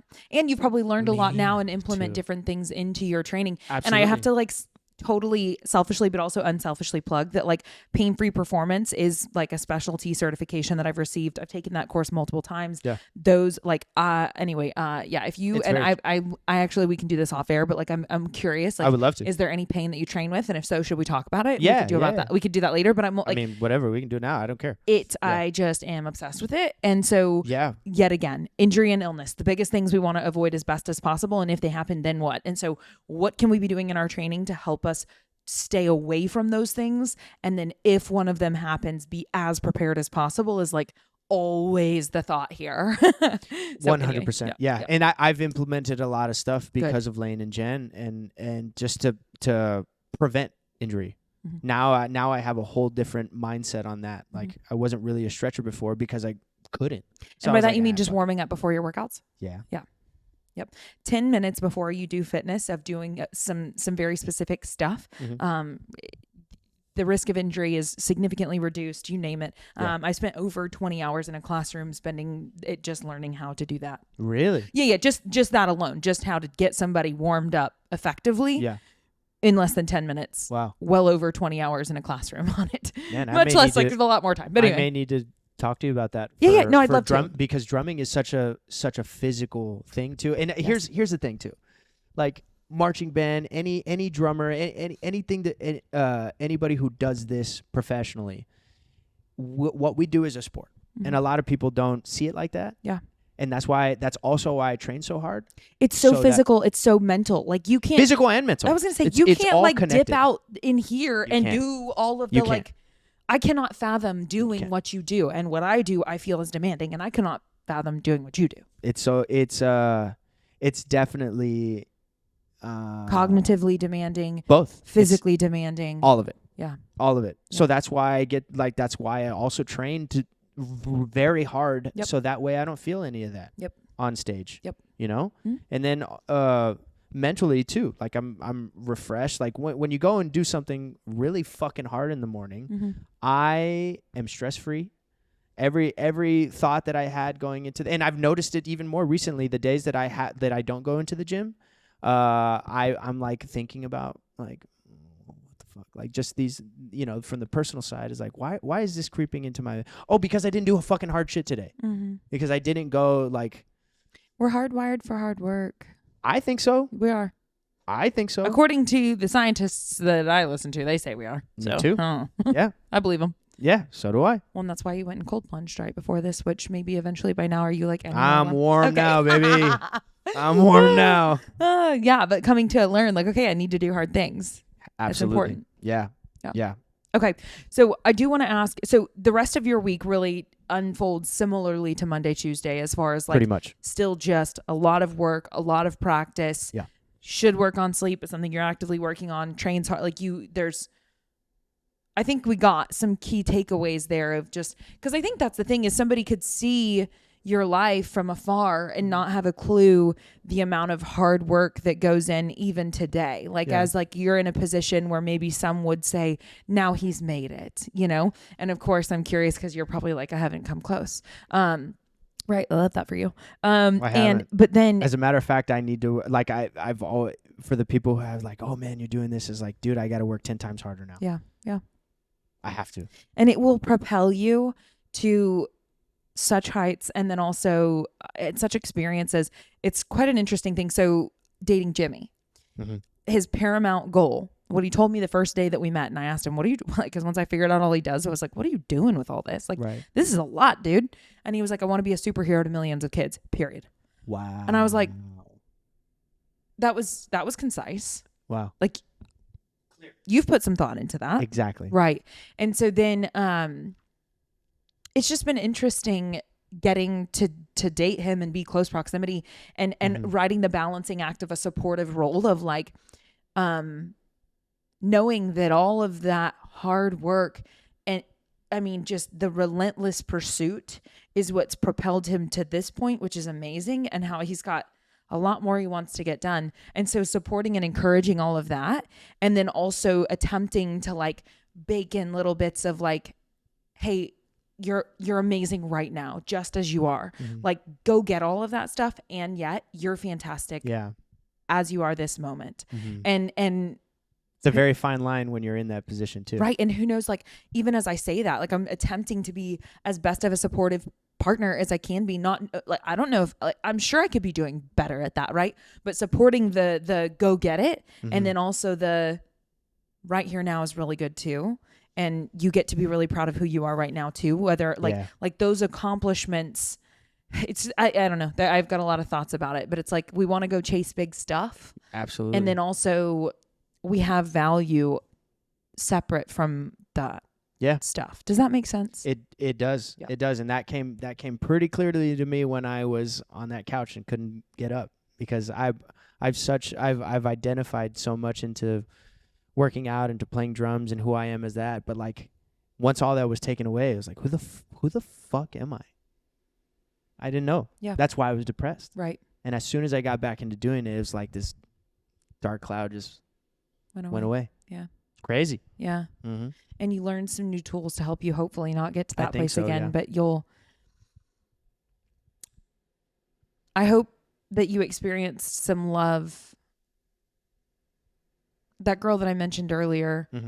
Cody. No, not that one. The one that I didn't say her name, that said that she had been sober for a number of years. And one of the things that she said was like, it was great because even through the struggle, like what she's discovered is that, and had taken the fun out of things, was just doing the work. Yeah. And through this current recent struggle that she experienced, was just saying that, she like learned that people loved her anyway, and that she loved her too. And that was all worth it. Like, all of that struggle was all worth it because she was able to experience like love for self and love from others that she thought she needed to work to achieve. Yeah.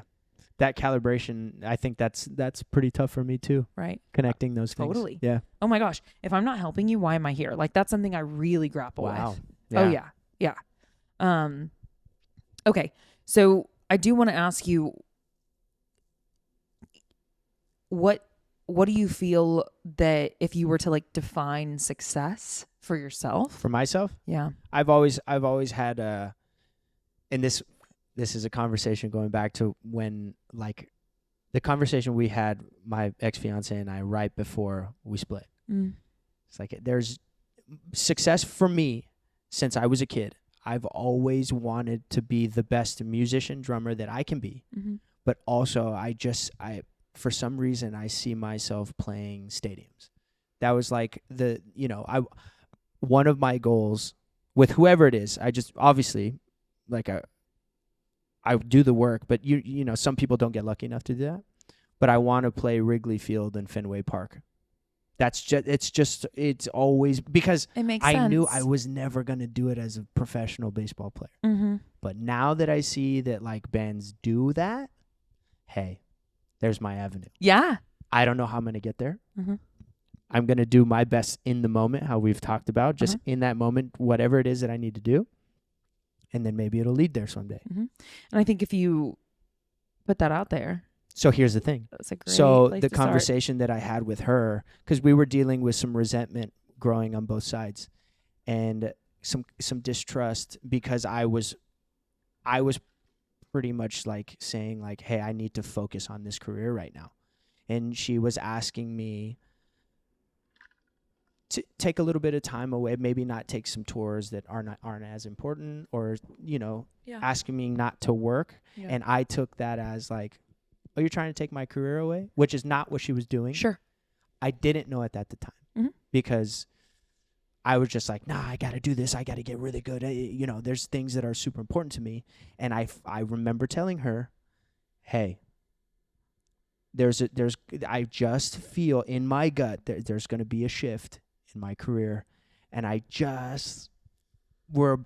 about to start playing stadiums.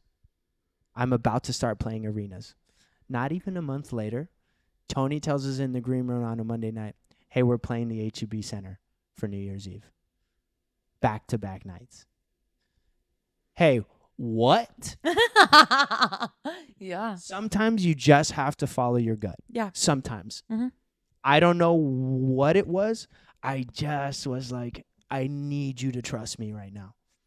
And because where we were at in our situation, she wasn't able to do that. Yeah. And that's okay. Yeah. And I understood. And we were both fine with it. And it was very mutual. We still love each other. Yeah. It's a very, like, you know, it is what it is right now. Yeah.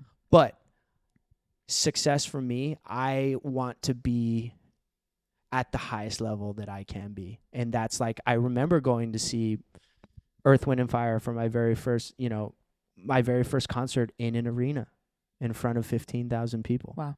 Yeah. I remember that. Sure. I was sitting in the 5th row. The security guard looking at my dad. He goes, hey, man, is that your son? I'm 12 years old. I'm the youngest one by even present 30 years. Right. Yeah. So the security guard standing in front, he goes, hey, man, is that your son? He goes, yeah. He goes, bring him up here. Yeah. He brings me up to the front row. I'm sitting watching Ralph. Like, he's one of the singers and the percussionist for Earth, Wind, and Fire. And I'm watching him, and I'm like, holy shit, this is what I want to do. I knew back then, this is what I want to do in an arena. And he gives the stick. He gives a stick to the security guard. The security guard hands it to me. And I still have that stick to that day. It's at my house. Like, that, I remember these moments that I was like, I'm going to do that. I don't know how. It was just like, I need to do this in these type of places. And now I've done it at the HEB Center. We're about to play the Forum in 2 weeks. And then in August, I'm playing Madison Square Garden. I don't know. Boom. I mean, I've been given this opportunity. Now I'm going to make the best of it. But how did I get here? Just living in the moment, maybe working as hard as I can with whoever I can, you know. Resilient. So resilient pursuit. And a lot of, I mean, we've heard it the whole episode through. Like, it's abundantly obvious that there's a lot of hard work baked in there, and maybe bullheadedness, and like, I'm going to choose to do this anyway. When I'm sure there have been weeks, months, years where you were not receiving the external validation of your pursuit, but you did it anyway. And so it's cool to see that you're getting that in some capacity. And I believe that you'll achieve those goals that you have set, that you want to play in those places. I think you'll do that. And I think if anything, it's just cool that, like, I feel honored to get to sit here with you and hear more about this, because I'm going to get to watch you continue to blossom and thrive and, like, do the things that you said that you wanted to do, and do way more than you even know of right now. And, like, that's really, really cool. And there's a light in you, you know? Wow. And so, like, if I could do anything, it's just like, you know, like just go do it, you know? Like, don't squander it. You've worked so hard, and I don't think you will, you know, but that's what I think in life is, like, if you've been given these opportunities and you've had the capacity to pursue a number of them, and they've gotten you to where you are today, you do not get to squander them. That's how I feel. That's just my opinion. Yeah. I'm excited for you. Thank you. Yeah. Thank you so much. Yeah. I also feel like I've been given this gift. I was put on this earth to do this. Yeah. And I've been given this gift from God to play music. I've felt it since I was a kid. I never had the opportunity. That's okay. But when I did get the opportunity, it was like, it's the right time. Everything's been, you know, been where it needs to be. when was the first big opportunity that you were given? How old were you? Big opportunity. I'd probably say that 2019, maybe, with Gary Clark Jr. Mm-hmm. I got that's a big one. John, who, we all know and love. He called me. I was actually sitting. I was with my ex-fiance on her cruise. So she's a musician as well. She was doing a 2-month cruise out in Alaska, and I went out with her for a couple days. And on my way back, I'm sitting. It's like Prince Rupert, Canada. I'm sitting in this like dive bar or like restaurant, eating fish and chips, looking out the window, watching these sea otters come up and play with each other and jumping back in. And I get a text from John, and it goes, "Yo, man, you ready to get this GCJ work?" And in my head, I'm like, GCJ? Gary Clark Jr.? What? And I'm like, that's just, I was like, wait, what the fuck? Yeah. So I text him back. I was like, yeah, dude. Yeah, and he sends me a couple dates. He goes, "Hey, this is what Gary wants to add a percussionist. I want you to do it." I had never played congas in my life. I had never done anything like this. And as soon as he was like, "All right, here's the go ahead," I spent an entire month, 1 month, the month of September. Mm-hmm. So this happened in 2019. We were playing 2 shows. First week of ACL. It's Thursday, Friday, and then end the first week of ACL on the big stage, opening or like right before Childish Gambino. Okay. Then we have one more next week doing the same slot. 2 weeks at ACL.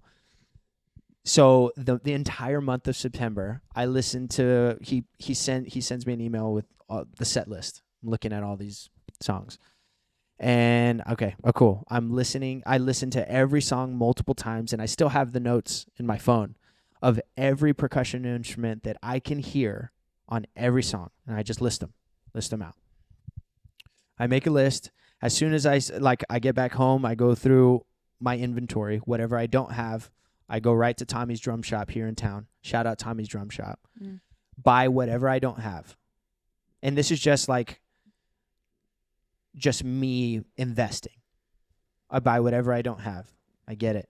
And I realize that I start talking a little bit more on John, and Sheila E. is the percussionist on the record.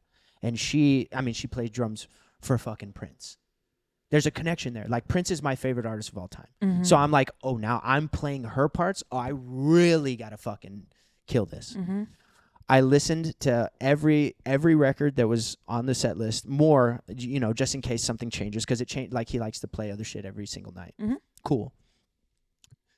Took a month, listened to everything, focused on as many parts that I could handle as one human being. Because when she's in the studio, you can play a bunch of different shit, overdub it, so a lot of things are happening at once. So I had to devise what's the most important instrument at that part, and then I came up with kind of my own way of doing it for the live setting. And it was really cool to see, like, I wrote everything down, and at the end of the year, you know how Spotify gives you like your most listened to record or whatever it is?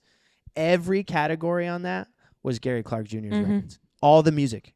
And it says how many times I played them, how many hours I listened to, and I was like, holy fuck, I listened to the shit out of these records. And when I got to my first rehearsal, nobody even knew I was there. Do you know what I mean by that? Yes, you fit right in.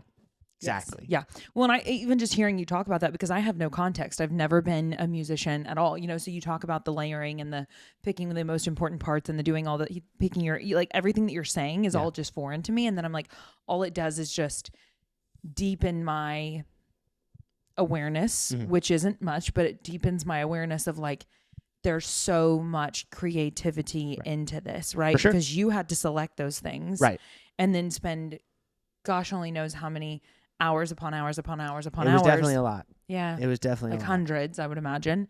I have like time frames of it. Yeah, but it's a lot. It was a month of prep work for that. Yeah, for only 4 shows. And a month of prep work for you, not like 2 hours a day prep work. No, it was definitely way more than that. Yeah. Yeah. It was a time where I was only like days where I just did that. Yeah. And was like, And also I could have got this. So Gary's, that record is very, there's a lot of synthesized samples in there. I had learned a skill of like creating my own like one shots, meaning like synthesized snares or other things that I've learned with my best friend Andrew. We did this together for a long time before I even got this opportunity, so I knew how to do it. So I could have gone to the producer and be like, hey man, I need the samples for these tunes, can you send them to me? I'm gonna put them in my drum machine and then play them. But I was like, well, you know what, I'm gonna take this opportunity to figure out how to create these samples as close to the record as possible.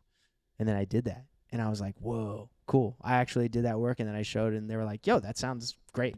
It's not exactly it, but it's, you know, for a live setting, it worked perfect. Sure. So I was like, yes, that was another thing that I was like, maybe I just learn or use what I learned and apply it to an actual real world opportunity. It was that was like pretty satisfying for me. I also think it's cool because to me you're young.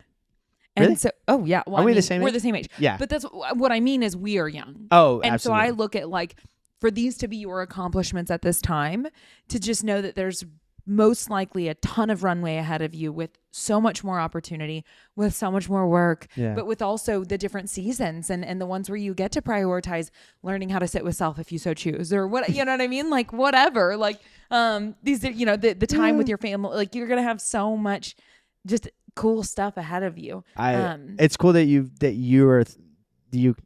have that perspective, because my perspective is my idols, or like my drum gods right now: Dave Grohl, Taylor Hawkins, Josh Freese, Mark Juliana. Like a lot of these guys, like specifically Josh, he's my favorite drummer and has been for a long time. He was born into a musical family. Like he got a lot of opportunities as a kid, and like 100% went into it and did the work. Absolutely. Sure. It's not that, you know, he could have just was like, I don't want to do this, but he did. Right. But seeing a guy that's been on over 500 records, not just songs, records of every song that we liked growing up. Avril Lavigne's Let Go, he's on that entire record. He did drums on that.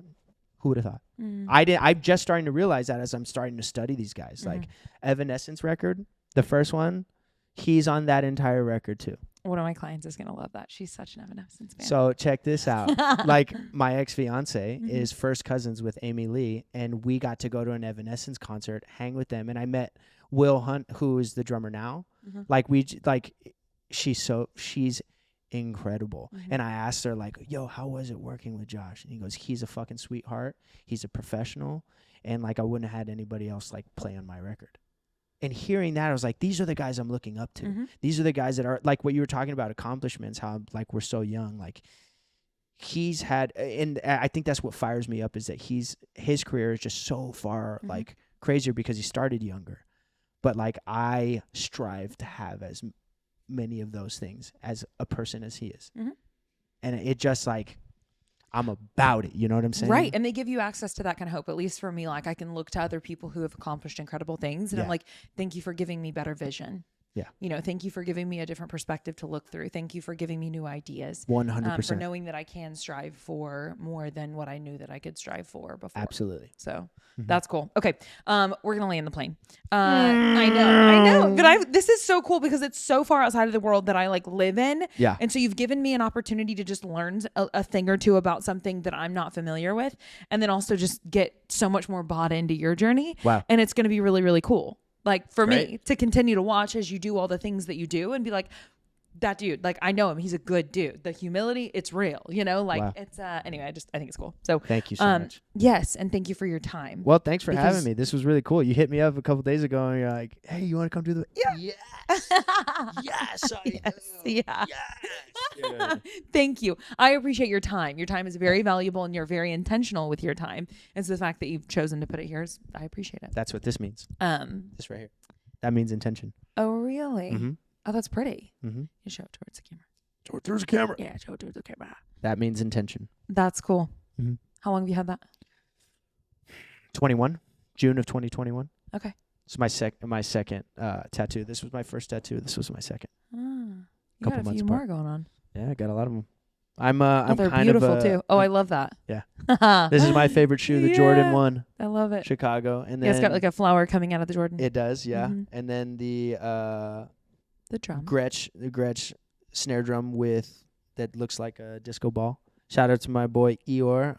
It looks great. Yeah. And then Jasmine, my girl Jasmine, who did this one. It's a ode to my hometown. These are just so detailed. I know. Yeah. They're incredible. This is the artwork that I love the most. Yep. Yeah. Yeah, the very fine print. Yeah. I'm hoping to get another one with her within the next couple months. I love it. Same style. She's incredible. Yeah. Jasmine. Moxie Tats on Instagram. Is she here local? She is here local. Shout out Jasmine. We have it all. Get it? Yeah. Oh, I mean. Yeah, we're not suffering for good talent. Austin, that's the thing, dude. Austin is fucking dope. Mm-hmm. And I've had people who come in and like they're like, "Yo, where should I go eat or where should I do?" It's like, dude, sit back. I'll drive you. Yeah. I like doing that. Yeah. I love taking people around the city because I know the fucking good spots, dude. Been here for 13 years. What's your favorite restaurant right now? Right now? Right now. La Barbecue. La Barbecue. That's La my Barbecue. girl, Allie. Okay. She owns La Barbecue. She's the shit. I have heard nothing but good things, and I have not been. All right, well, we got to go. Oh, When are we you, can go, when for are real. you Jimmy free? Yeah, we can figure it out. We'll figure it out. Off air, you all don't get to come with us. Sorry. For right now. Yeah, no, maybe later. Maybe we'll do like a group activity sometime. Yeah. Okay, I always finish the show with 3 things that you're grateful for. Ooh, this is what we did after your workout the other day too. Yeah. Right now, family. That's always been, and I think I said that the other day too. It just continues to be. They continue to be my rock. I was gonna say they're your literal bedrock. Yeah. Mm-hmm. Yeah.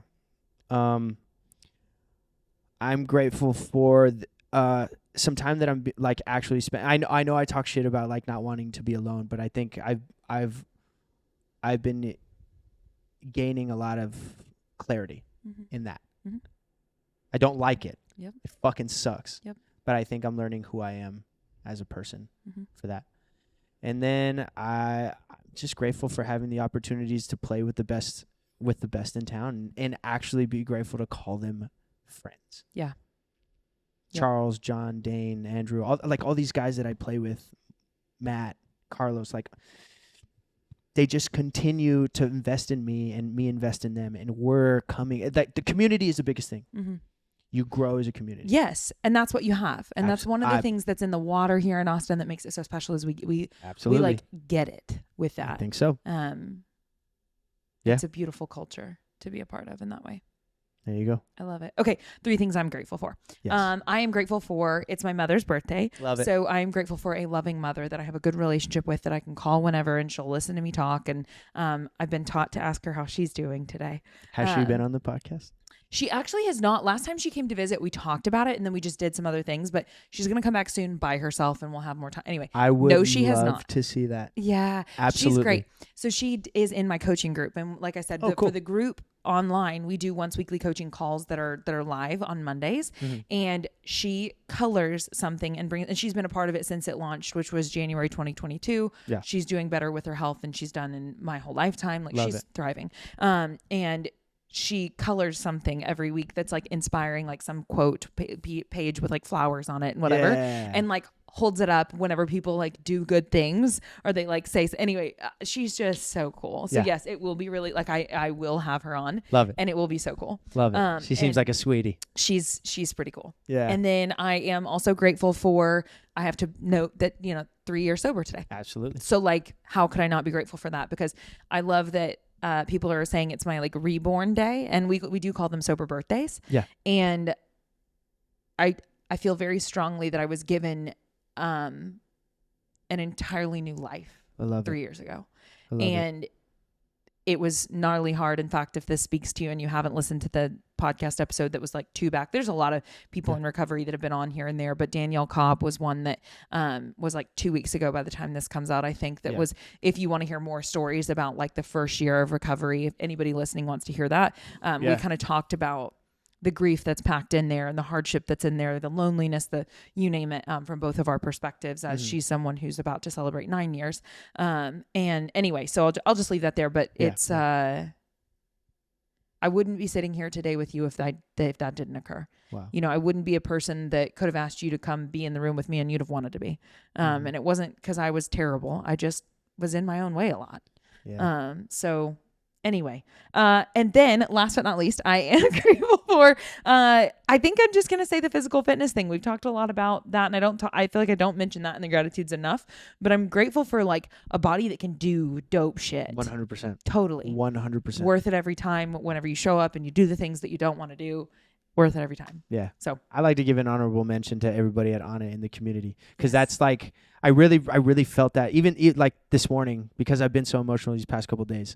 And a lot of my guys that are there with me know, you know, they just know about the whole situation and they give me different perspectives. But when we all get to fucking do hard shit together and then go about our day like refreshed, and I can call them and text them for anything, like on it has changed my life for sure too. So honorable mention on what I'm thankful for. I'm grateful that you mentioned that. Yeah.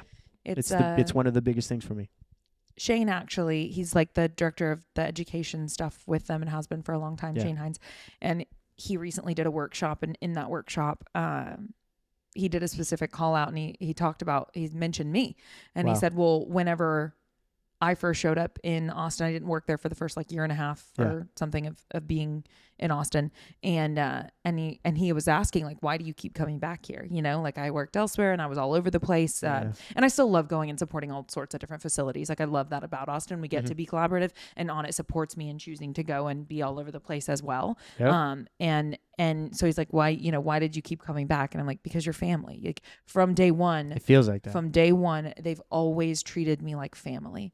And like, here we are, you know, just about to hit the 2-year mark on me moving here. And anyway, it's just as true now as it was on day one. It's more true because it's more deep, but the community aspect of things there is those people care about you. Yeah. And that's powerful. They do. So, okay. We hope that you choose to have a beautiful day. Yeah. Yeah. Sick, dude. Yeah. That's fun. Oh, thank you for all of your time.